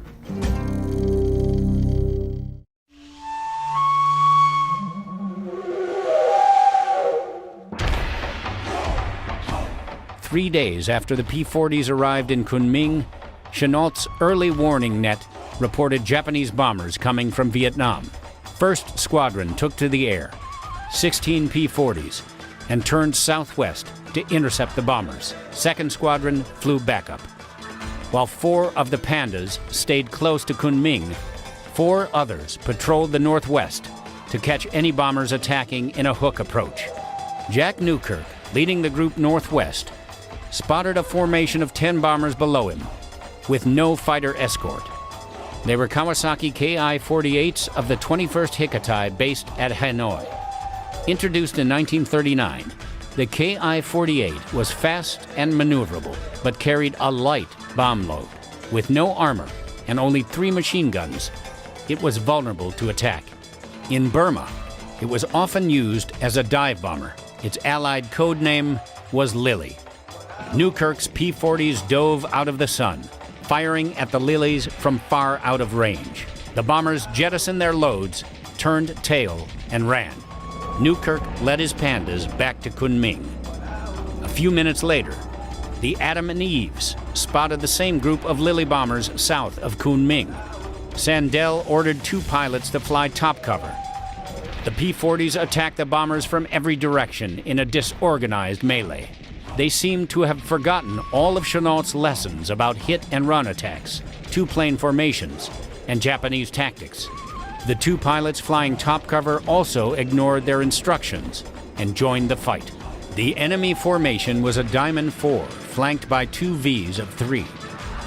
The right-hand V was hit first by a mass of P-40s, and all 3 Lilies were shot down. The AVG was credited with 4 Lilies, at the cost of 1 P-40. Heading home, Eddie Rector ran out of fuel and bellied into a field near Kunming. Japanese records for the flight show 3 Lilies lost and 7 damaged, including some that crash-landed at Hanoi. 14 airmen died on the mission. For the Japanese unit, it was their worst bloody nose in a long time. Shaken by the loss of 30% of the planes, and a third of the airmen on a single raid, the 21st Hikkatai never returned to Kunming. The people of Kunming greeted the AVG pilots as heroes. For months, the city had endured near constant bombing by the Japanese. The Americans had driven off the attackers and saved the city from another dose of devastation. You can't believe how grateful they were. Those poor people had been bombed all these years, you know, and just killed thousands. I mean, just the cities used them as a target. Chinese civilians saved many Allied pilots who were shot down in China in spite of cruel and severe reprisals by the Japanese. You know, the guerrillas were the Chinese communists. They never committed any large forces or anything, but they joined together with the nationalists against a common enemy. And they were the guys, they were responsible for saving a lot of our troops. Unless you just fell right on top of the Japanese, right, they'd get you out of there. The Chinese people are just such wonderful people, really. I mean, a Chinese friend is the best friend you'll ever have. In America, a nation hungry for good news of the war and desperate for heroes, Time magazine picked up the story and christened the AVG as the Flying Tigers. The name was probably suggested months before by one of the young men working in Washington, D.C. on the AVG's behalf. Back at Kunming, Chennault was not pleased by the Tigers' performance. He sat them down, listed off their mistakes one by one, and told them, next time, get 'em all.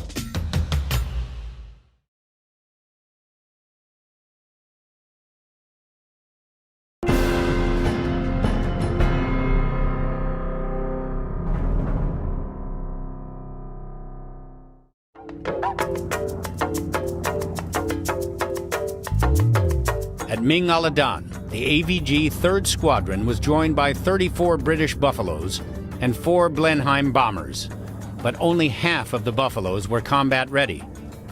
With no real reserve closer than Kunming, 900 miles to the northeast, Olson's Hells Angels began calling themselves the Lost Squadron.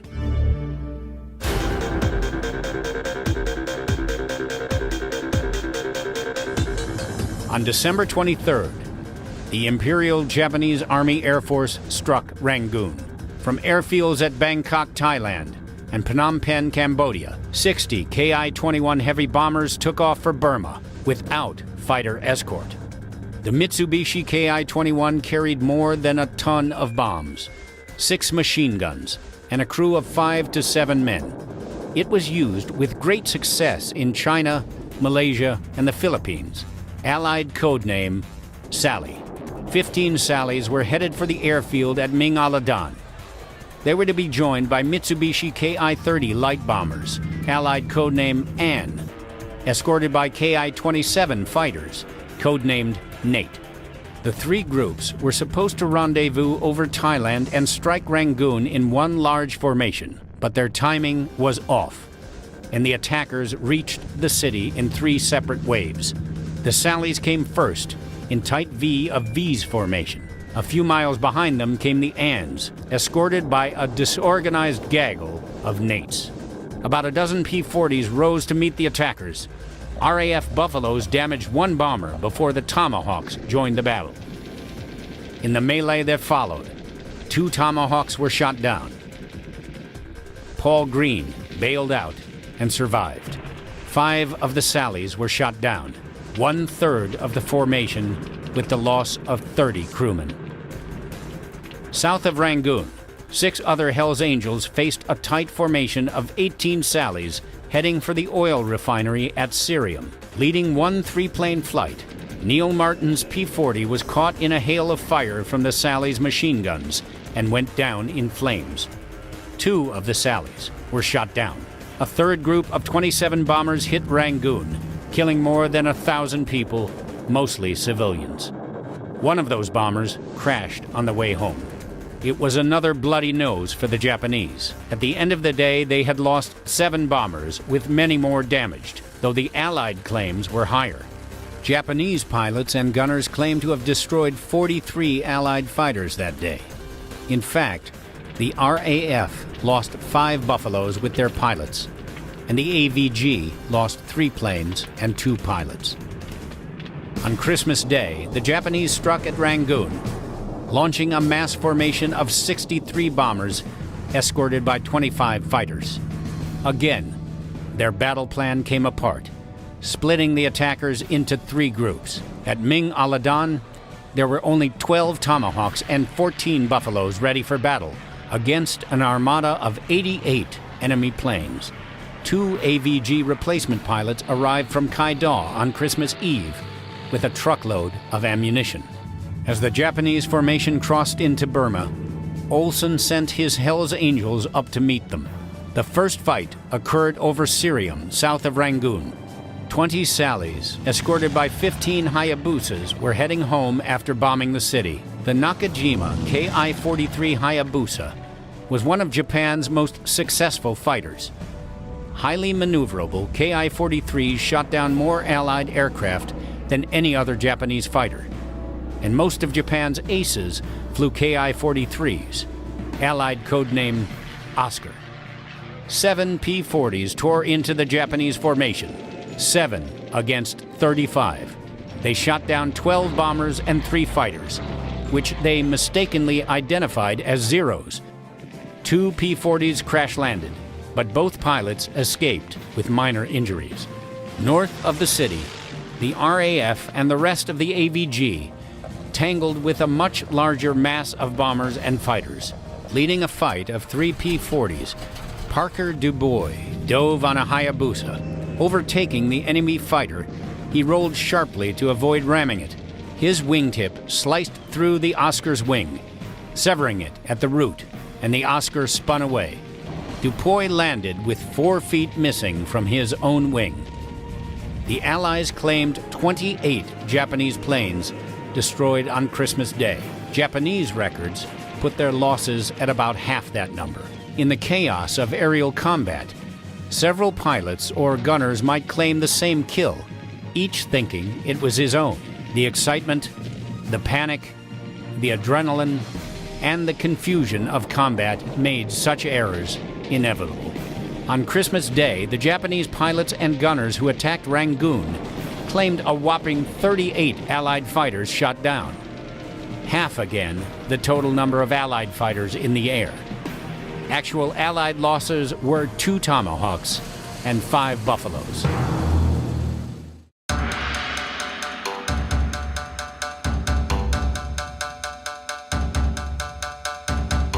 The men at Ming Aladan were nervous and worn out. In less than 2 weeks, the Hell's Angels had lost a quarter of their pilots, dead, wounded, or missing. Their planes were badly shot up.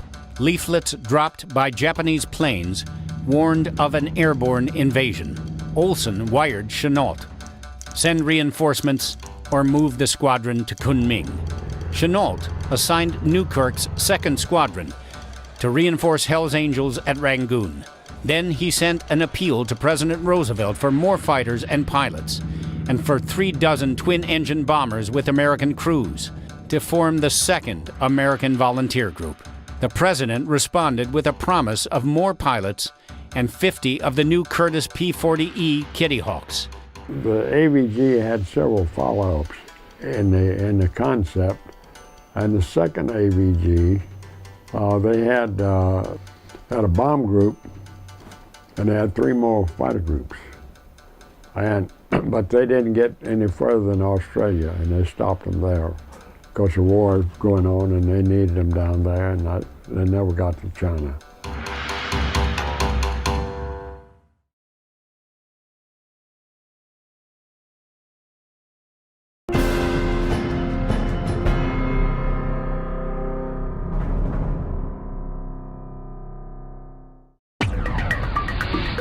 At Rangoon, in the days after Christmas, the pilots braced for another Japanese attack. But the skies were quiet. The Japanese fighters and bombers were standing down and licking their wounds. On December 31, General Magruder sent a cable to Washington recommending that the AVG should become the 23rd Fighter Group. Despite the AVG's unquestioned success in its first 3 battles, Magruder offered a very negative assessment of the unit's potential. Unless it was completely reorganized with U.S. Army officers, enlisted men, and logistics support, the AVG could have little military value. Newkirk's Panda Bears, including Tex Hill, all arrived in Rangoon by New Year's Day. Frustrated that no Japanese planes were rising up to fight, Newkirk decided to take the fight to the enemy. The target was a small airfield about 50 miles inside Thailand, near the village of Tak. 4 Pandas took off from Ming Aladan before dawn on January 3rd.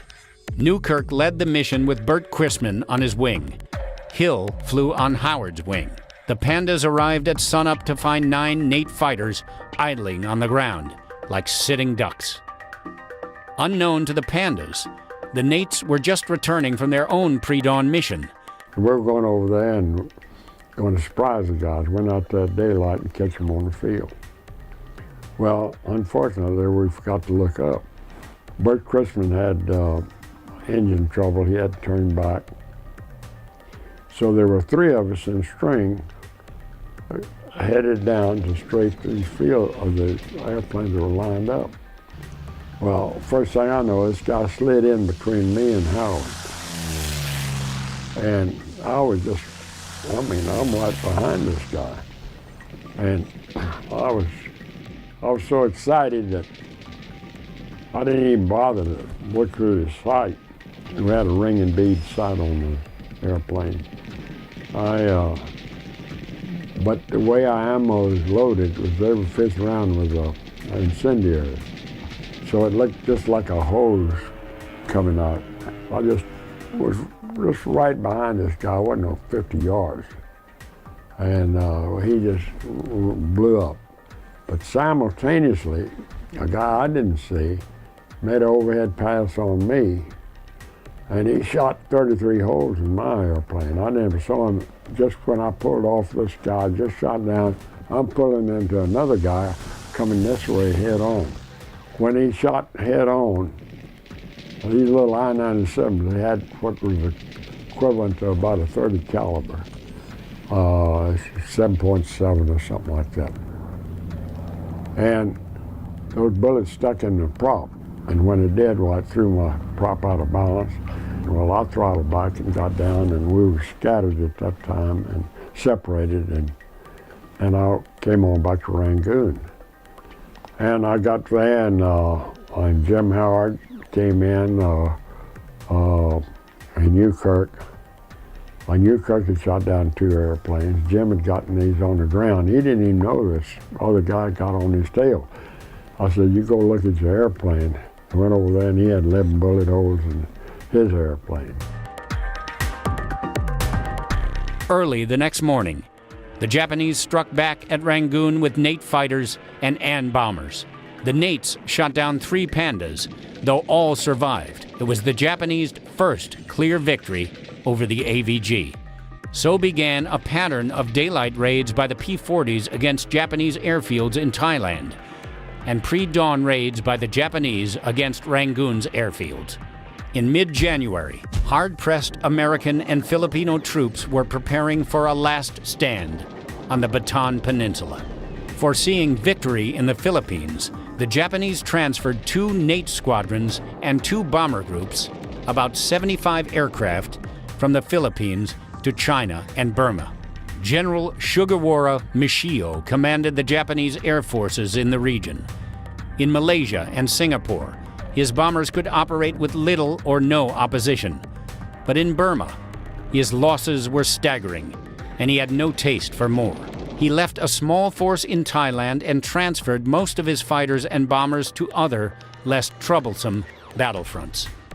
Although Newkirk's Pandas were well outnumbered by the Japanese, they gave better than they got. Before long, 2nd Squadron could only put 10 P-40s against the much larger Japanese raids. On January 16th, the ground crews and staff of 3 British Hurricane squadrons docked at Rangoon. With these reinforcements, Rangoon appeared secure, but the Japanese Imperial Army had other plans.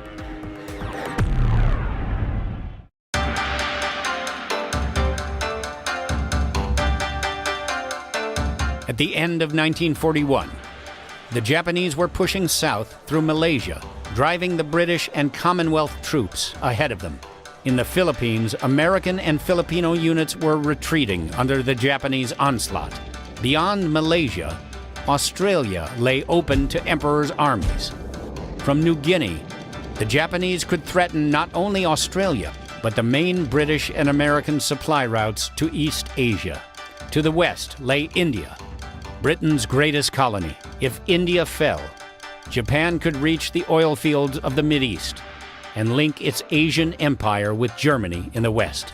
But to reach India, the Japanese had to cross Burma, a country protected by mountain ranges like fortress walls.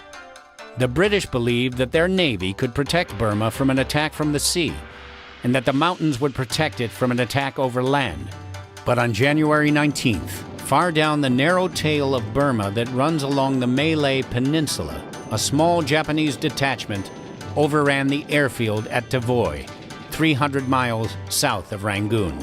And the next day, 35,000 Japanese troops entered Burma near Tak, east of Rangoon. Abandoning their trucks for pack horses, the Japanese 55th Division had crossed the mountains on foot to invade Burma.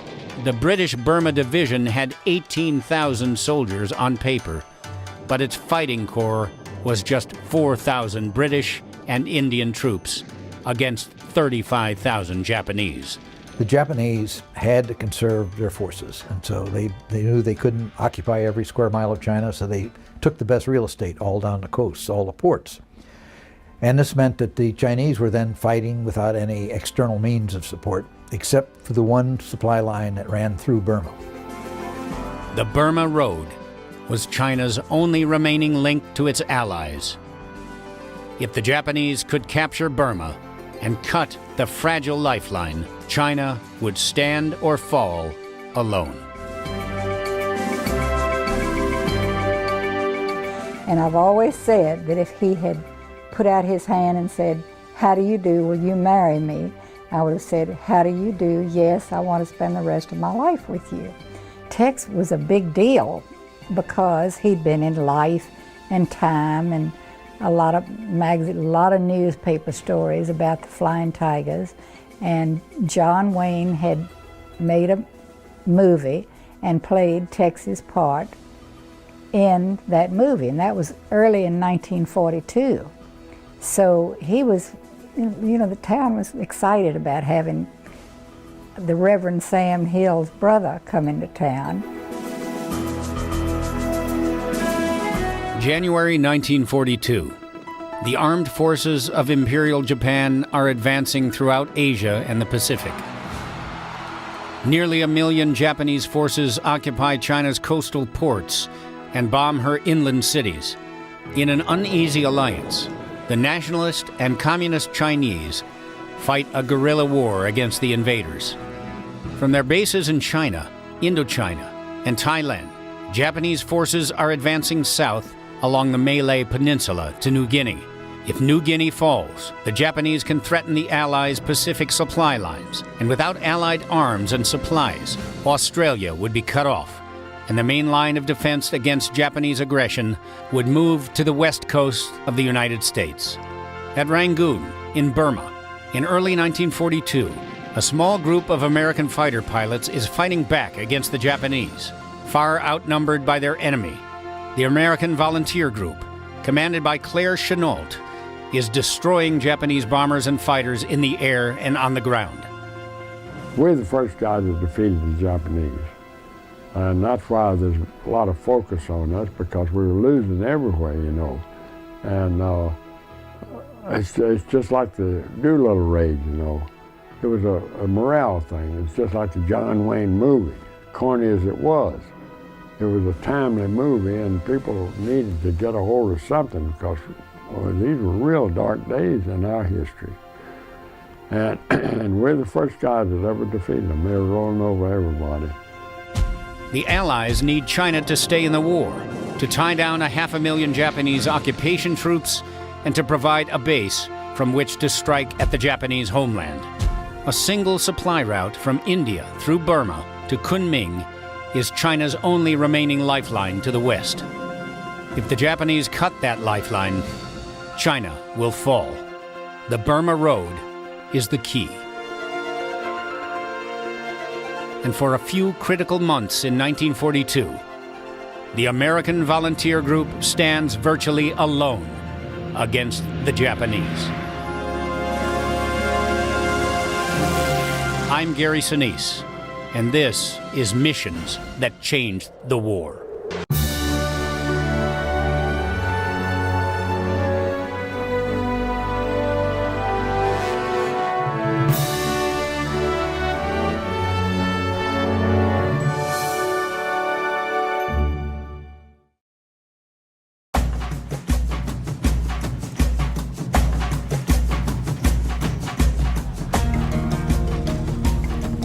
Through the spring of 1942, the military forces of Imperial Japan appeared unstoppable, and on nearly every other battlefront around the world, Allied forces were digging in or falling back.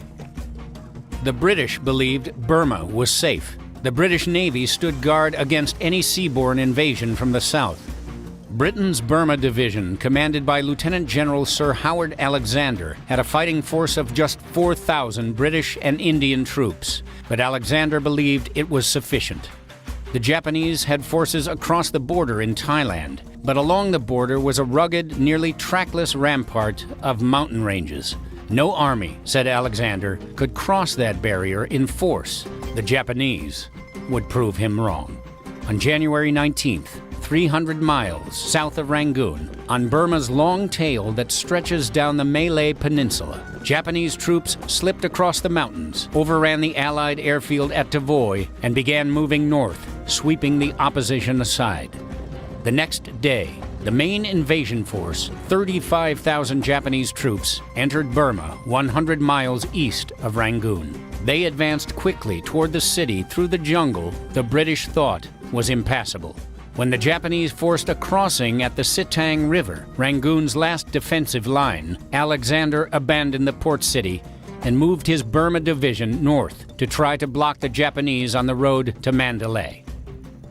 While the battle was lost on the ground, the Flying Tigers were mauling the Japanese in the air. Throughout the Japanese advance, the AVG shot down Japanese fighters and bombers and strafed and bombed the Japanese ground forces. British Prime Minister Winston Churchill praised the AVG for its fierce defense of Rangoon, comparing it to the Royal Air Force and its defense of the British Isles. The victories they have won over the paddy fields of Burma may well prove comparable in character, if not in scope, to those won over the orchards and hop fields of Kent in the Battle of Britain.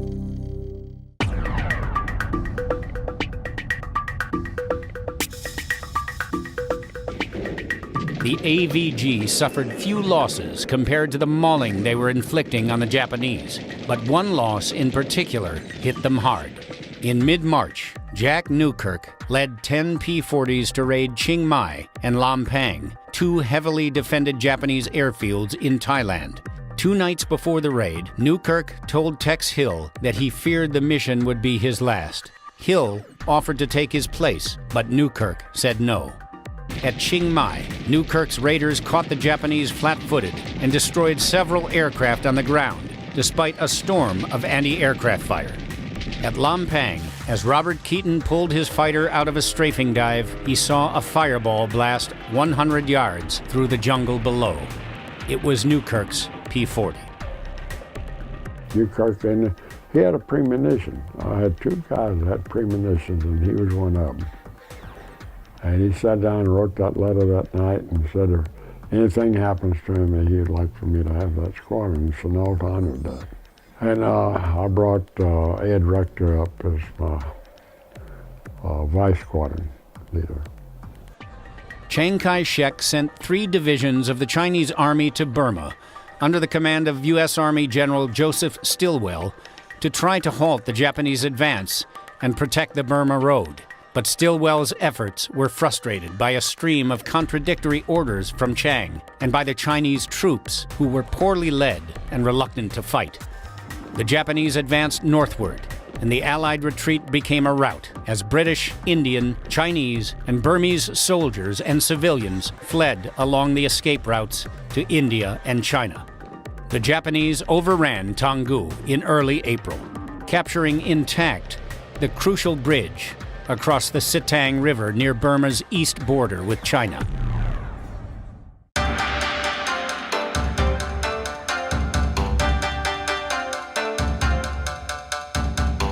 Tex Hill's 2nd Squadron was stationed at Loy Wing, about 75 miles north of Lashio.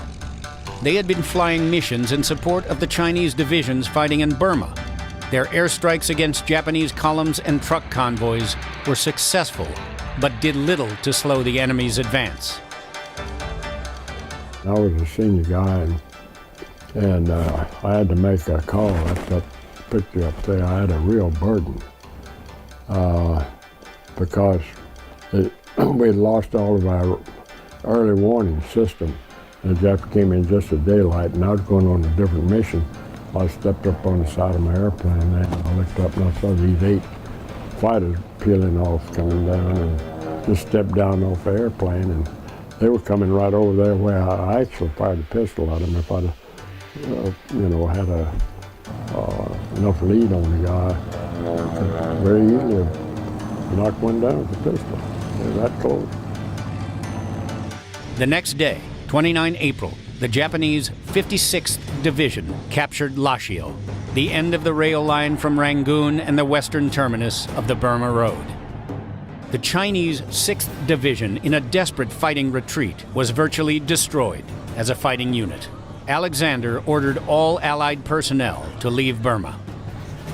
Hill needed to evacuate his squadron to Pao Shan, an airfield on the Burma Road east of the Salween River, about 125 miles into China, but the weather at Loy Wing was socked in and the Japanese were not far away. There's a trail from the last show, a jungle trail that they could come up. So I figured on a forced march they could be there in a day. And sure enough, that's exactly what happened to that base. We had no defense there at all as far as ground personnel. A jungle trail led from Loy Wing to a point on the Burma Road a few miles east of the Japanese advance. Hill prepared to send his men, pilots, and ground crew up that trail to join the mass of refugees heading for China. As he was about to give the order, the fog lifted to 800 feet. Only a handful of the Panda Bear fighters were flyable. Before they left, the crews set fire to 22 precious P-40s that were waiting for repairs. And we got out and got into Pao Shan, and the mass of humanity, the only way you could travel is on that road. I mean, you couldn't get off either side. And this mass of refugees stacked in there is unbelievable. A few days later, Chennault called Hill and the rest of his squadron back to Kunming.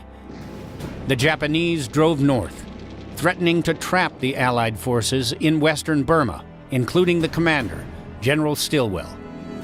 From his headquarters at Shuibo, west of Lashio, Stilwell led his staff west toward India. The Japanese were rushing to cut off all escape routes. Stilwell set a grueling pace of 14 miles a day over steep and rugged mountain trails. Cut off from the world, listed as missing in action, the 59-year-old general led the column on a 10-day trek to safety without the loss of a single life.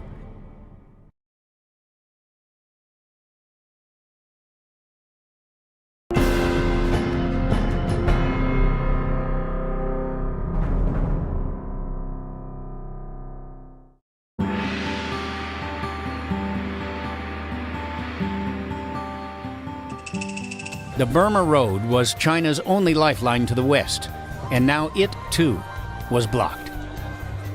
It was critical to the Allies that China should remain in the war.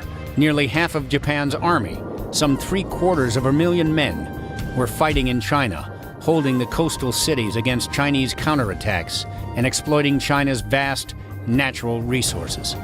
If China sued for peace, Japan could shift its troops in China to battlefronts in the Pacific Islands, Malaysia, and Burma. The Emperor's armies could threaten Australia. They could attack India, Britain's most important colony in the region. Grinding across India to the Middle East, Japan might forge a geographical link with its principal ally, Nazi Germany.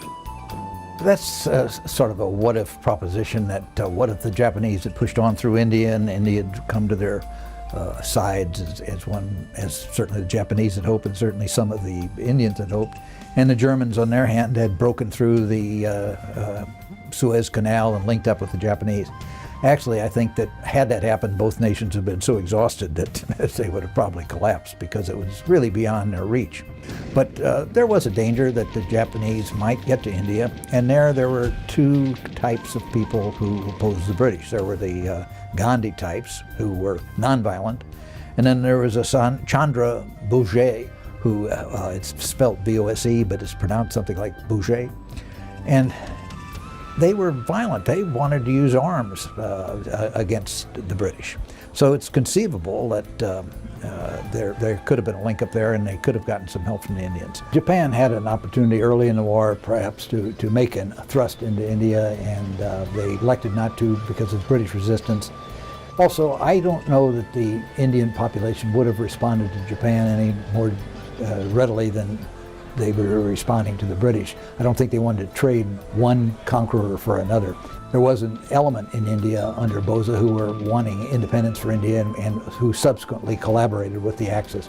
But as a mass uprising of the Indian people or a mass movement of the Indian people against the British, I just don't see it happening.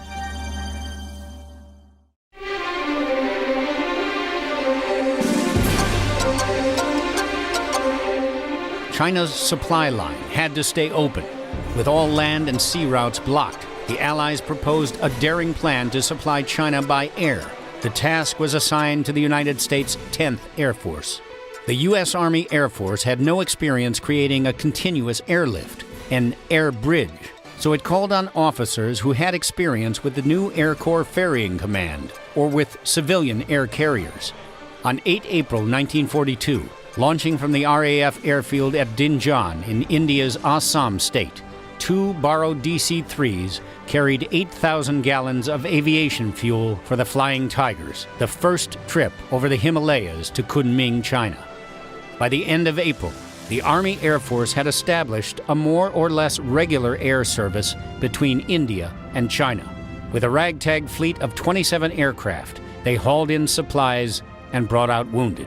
Pilots flying the Hump from India to China faced winds of up to 200 miles per hour, violent turbulence, aircraft icing, and instrument weather conditions. With cargo loads far above their rated weights, the C-47s and DC-3s clawed their way to altitude, skirting mountains that soared to 25,000 feet.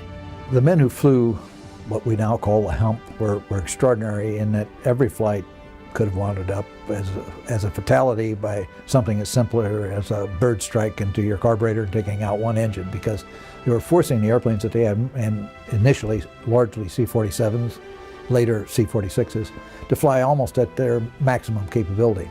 To fly at that altitude, you had to use a supercharger on the C-47 engines, and that's a laborious process that you go through, and you feel as you do it that you just hope that the engine keeps running because you've got to make the control manipulations in a certain way.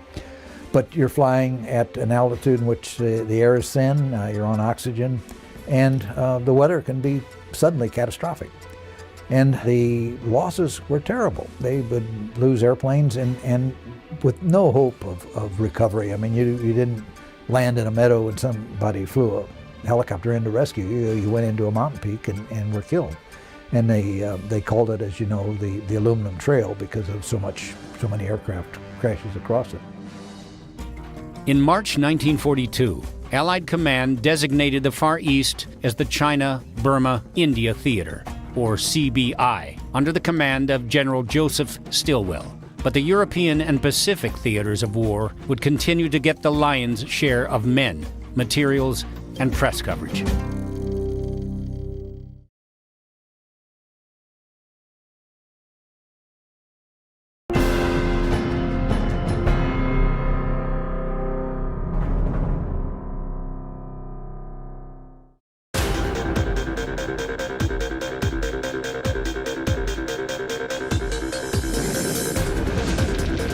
By late April, the Japanese controlled most of Burma. British forces were fleeing to India.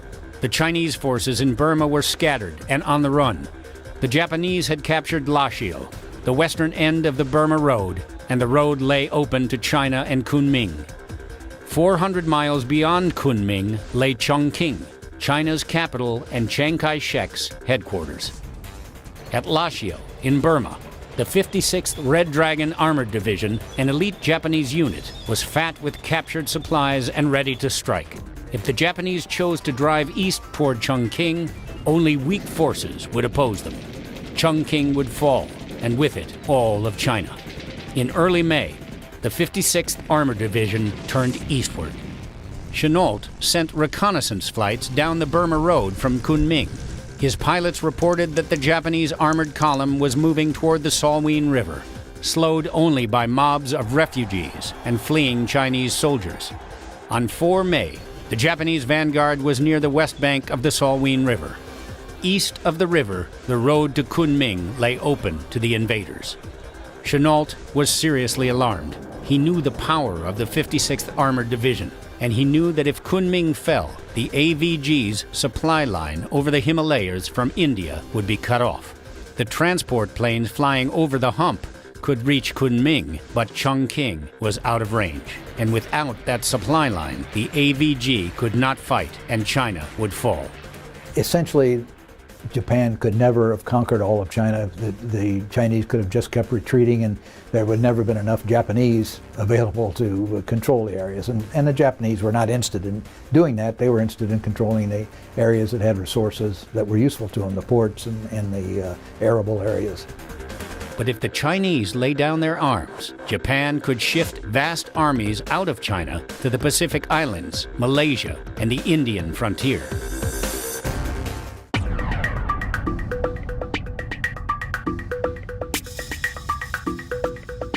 The Salween River is one of the longest free-flowing rivers in the world. It tumbles 1,750 miles from glaciers high on the Tibetan Plateau through China, Burma, and Thailand to the Andaman Sea.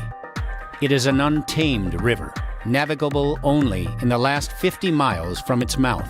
From China into central Burma, it flows through the Grand Canyon of the East, a magnificent gorge up to 13,000 feet deep.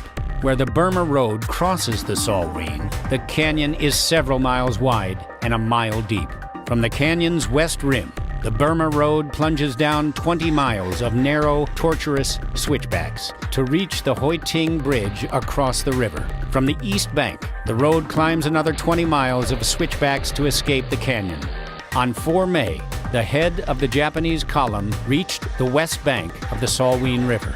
Chennault knew the Japanese advance had to be stopped, and the Salween was the place to stop it.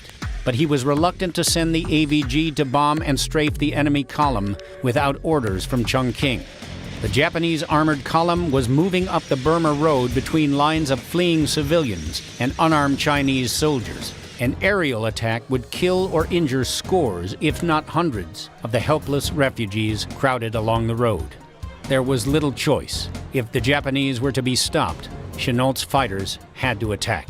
But Chennault did not want to make that decision alone. From Kunming on 6 May, he sent an urgent telegram to Madame Chiang Kai-Shek. "I consider the situation desperate," he told Madame Chiang.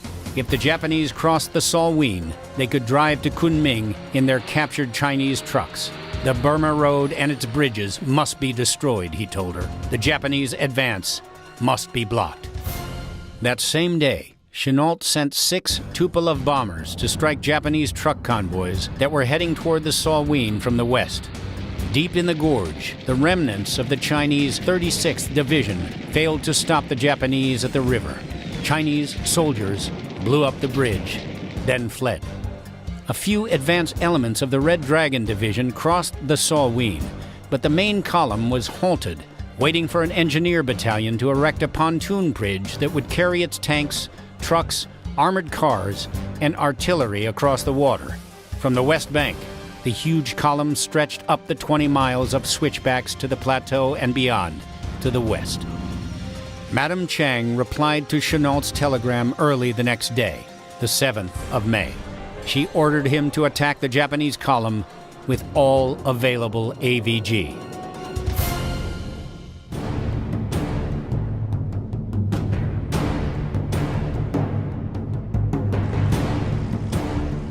Immediately, Chennault ordered Tex Hill to attack the vehicles on the west wall of the gorge.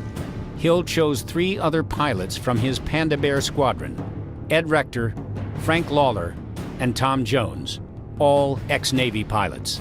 On May the 7th, when I was asked to lead a mission, the Chinese had blown the bridge, the main bridge there, but the Japanese had started building a pontoon bridge across. So I took a force of 8 planes. 4 of us were Navy guys that come out of a dive bombing squadron.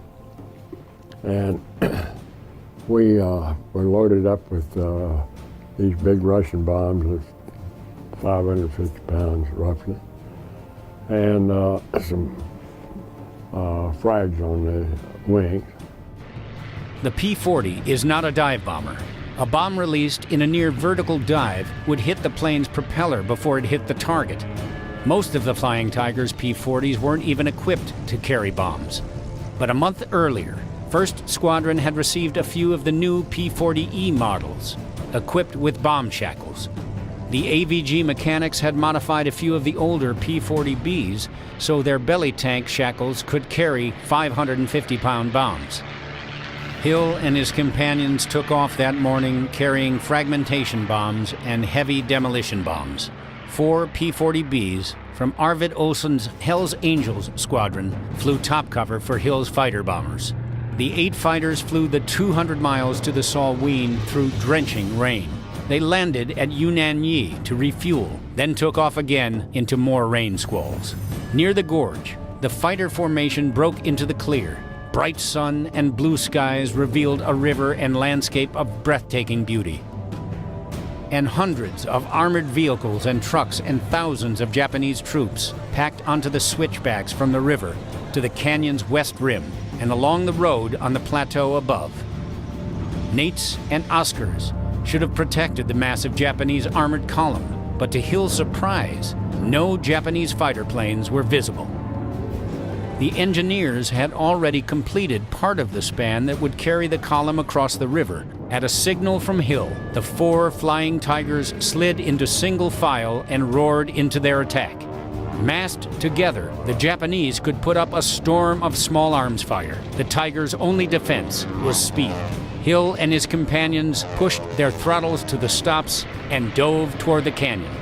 From a 60-degree dive, Hill released his demolition bomb to strike just beneath the canyon's rim, where the road began its twisting 20-mile descent.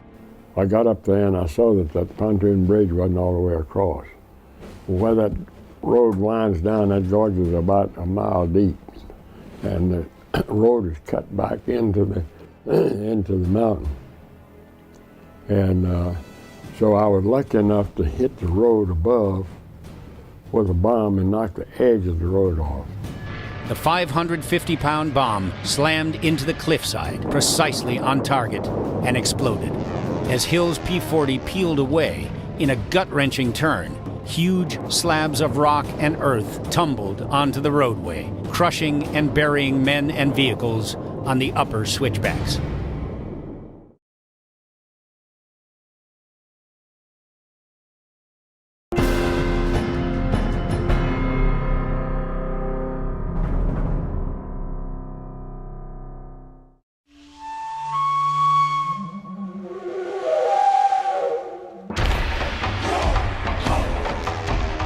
The blast from Hill's bomb destroyed the roadway at the canyon's rim, trapping the densely packed Japanese column in the gorge. And when I hit above it, and I had a landslide, they could shovel it off. And wouldn't be any big problem. But when I knocked the edge of that road off, now they got to excavate back into that mountain, and that's rock, you know. Behind Hill, Rector and the others, one by one, loosed their bombs and bullets onto the hapless Japanese column. Boulders, rock slides, earth, and vehicles tumbled down the slope. crushing trucks and men below or sweeping them off the roadway into thin air. The canyon gave the Japanese no cover from air attack. Like stair steps, each loop of the twisting roadway offered only a sheer wall on one side and a precipitous drop on the other.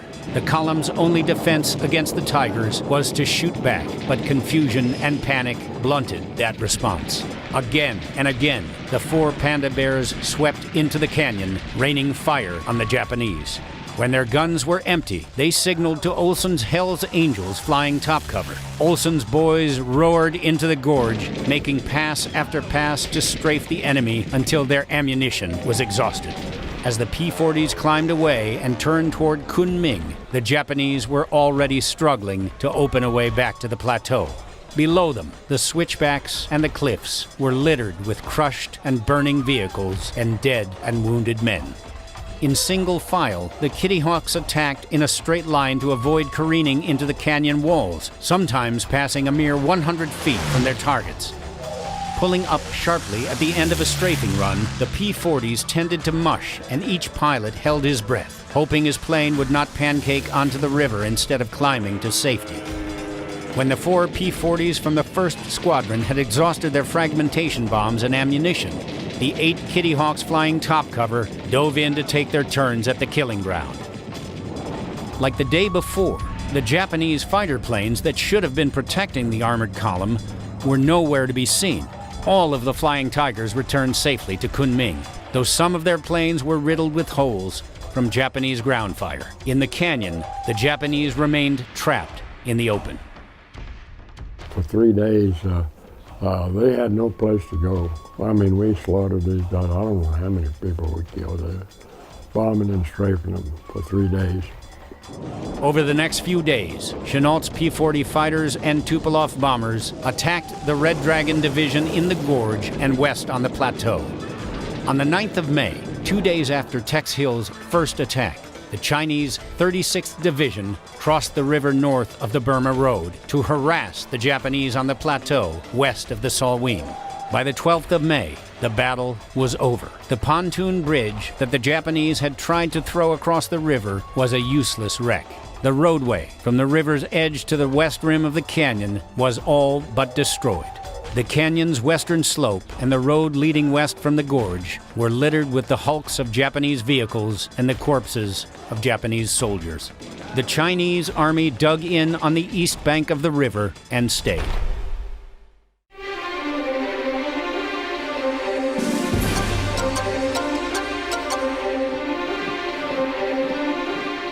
The Japanese never again ventured into the Salween Gorge on the Burma Road.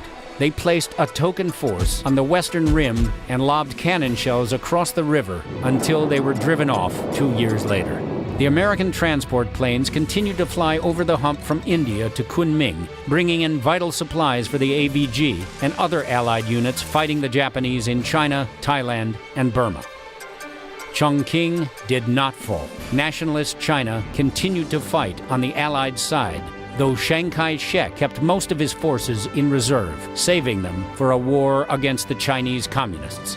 For the Allied military and the American public, both hungry for good news of the war, the battle at the Salween River offered a rare victory and heroes worth celebrating. The Imperial Japanese Army and Navy, steamrolling their way across Asia and the Pacific, could be stopped. They would be stopped.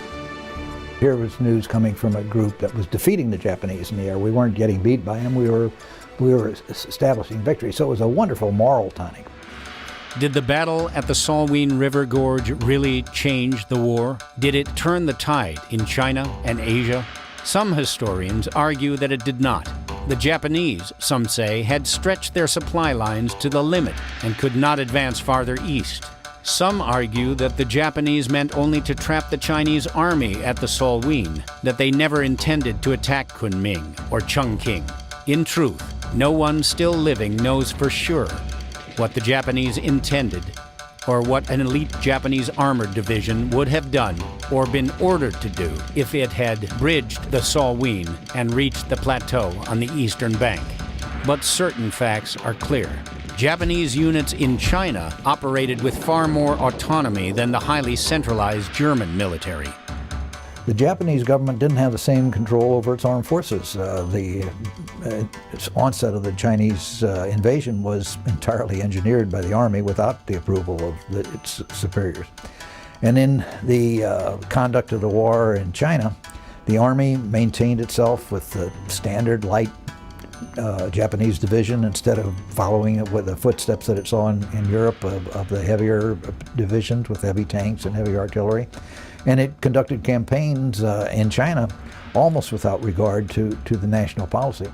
The Japanese had overrun Burma, capturing supplies along the way at Rangoon, Toungoo, Lashio, and other Allied bases. Kunming would be a similar prize. The Red Dragon Division did try to cross the Salween River. Its huge armored column, poised on the western approach, clearly intended to reach the plateau on the eastern side. The Japanese had taken the measure of their enemy, and they knew that the Chinese soldier was poorly trained, poorly equipped, and poorly led. No match for the Imperial Army. Kunming was just 200 miles up the Burma Road, defended by Chinese troops. It was the anchor in China's only remaining supply line, a fat war prize just waiting to be taken.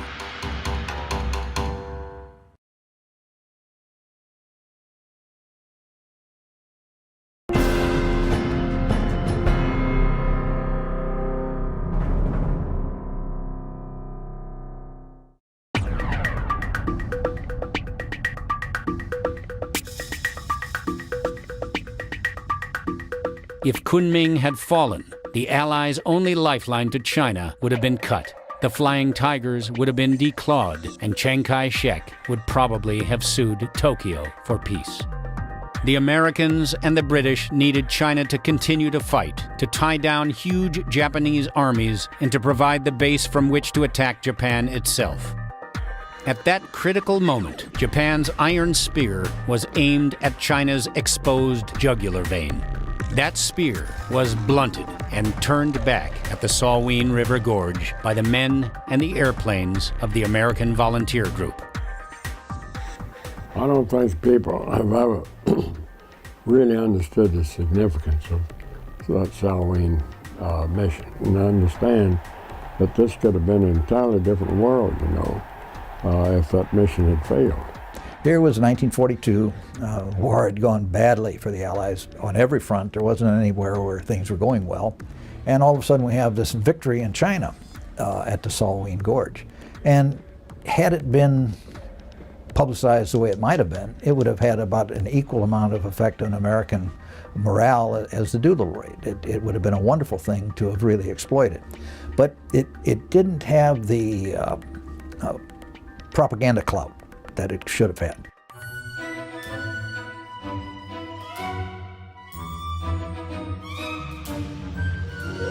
Through early summer, the AVG continued to harass the Japanese.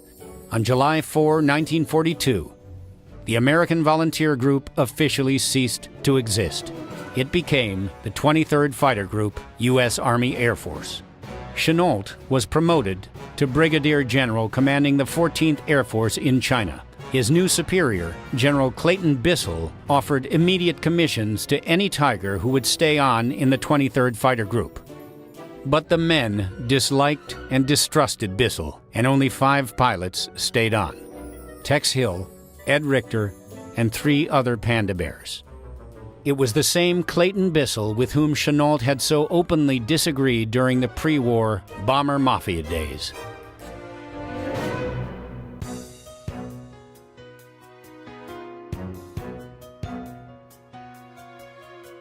Hill returned to the States on New Year's Eve 1942. After 10 days in Washington, reporting on the situation in China, he was assigned to Eglin Army Air Force Base in Florida. On a brief trip home to Victoria, Texas, he met 19-year-old Maisie Sale.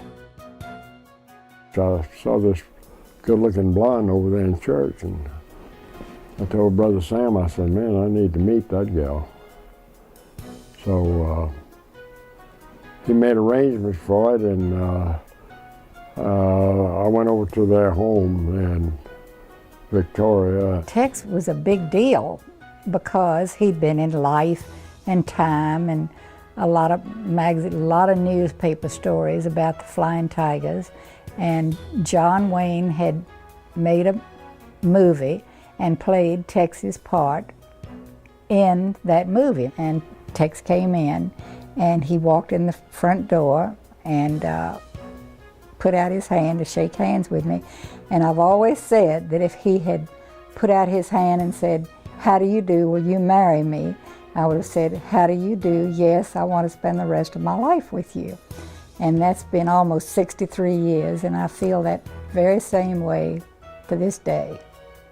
Maisie broke a date with a Navy cadet to spend the evening with Tex. We had two air bases there, and all those cadets running at this sweet young thing, you know. And boy, she was having a ball with them. She had so many boyfriends, and she was a hell of a tap dancer. She could jump off the floor up on the table and tap. And so anyway, I said, well, you guys are trying to contaminate that sweet young thing. I better get her out of here. 10 days after their first meeting, Tex and Maisie were married. After just a few months in the States, Tex returned to China. Chennault had asked him to come back to command the 23rd Fighter Group. Through the end of the war, the 23rd Fighter Group was in the midst of much of the fighting in China. Always small and ill-equipped, the group took a heavy toll on Japanese aircraft, shipping, and armies. Home on leave, Tex was at the Rose Bowl game on New Year's Day, 1945. There he met General Hap Arnold, Chief of Army Air Forces, at a pre-game gathering. Arnold told Tex he was disappointed in the way the Air Force had lost so many bases to the Japanese in eastern China. He said, I thought you guys could handle this situation over there. And I said, well, we could have if it had anything to do it with, and that started it. I said, we couldn't get replacement airplanes, and the ones we did get were a bunch of junk, war-weary stuff that came out of Barstow, Florida. He said, we've never given used airplanes for replacement airplanes. I said, well, General, I don't know where you get your information. I sure as hell know what I got. And so then I told him we couldn't get pilots. He said, we got 3,000 surplus pilots. I said, well, if you don't get them in the hands of people who can use them, you might as well not have trained them. Boy, I was hot. I'd lost some awful good guys because they could, you know, just flying them to death. But so about that time, Mosley pulled him off of me. And he said, I want to tell you something, Tex. He said, General Arnold won't forget that. Sure enough, the next morning, boy, they had me out of bed at 5:30 in the morning, wanted me back in Washington. He had already had guys checking into it. I found out what I told him was true. And they covered us up with P-51Ds. He took care of it right away, and he just flooded that area with pilots. But, you know, the war's almost over.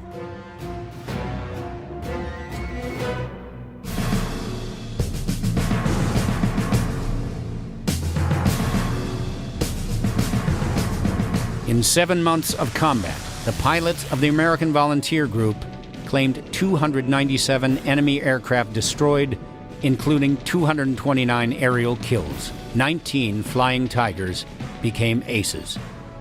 In combat against the AVG, the Japanese lost 400 pilots and crewmen, including 4 group commanders. The Flying Tigers lost just 14 pilots killed, captured, or missing, plus 6 more who died in training accidents. In its fight against the Japanese, the AVG was more successful than any other fighter group in the CBI theater.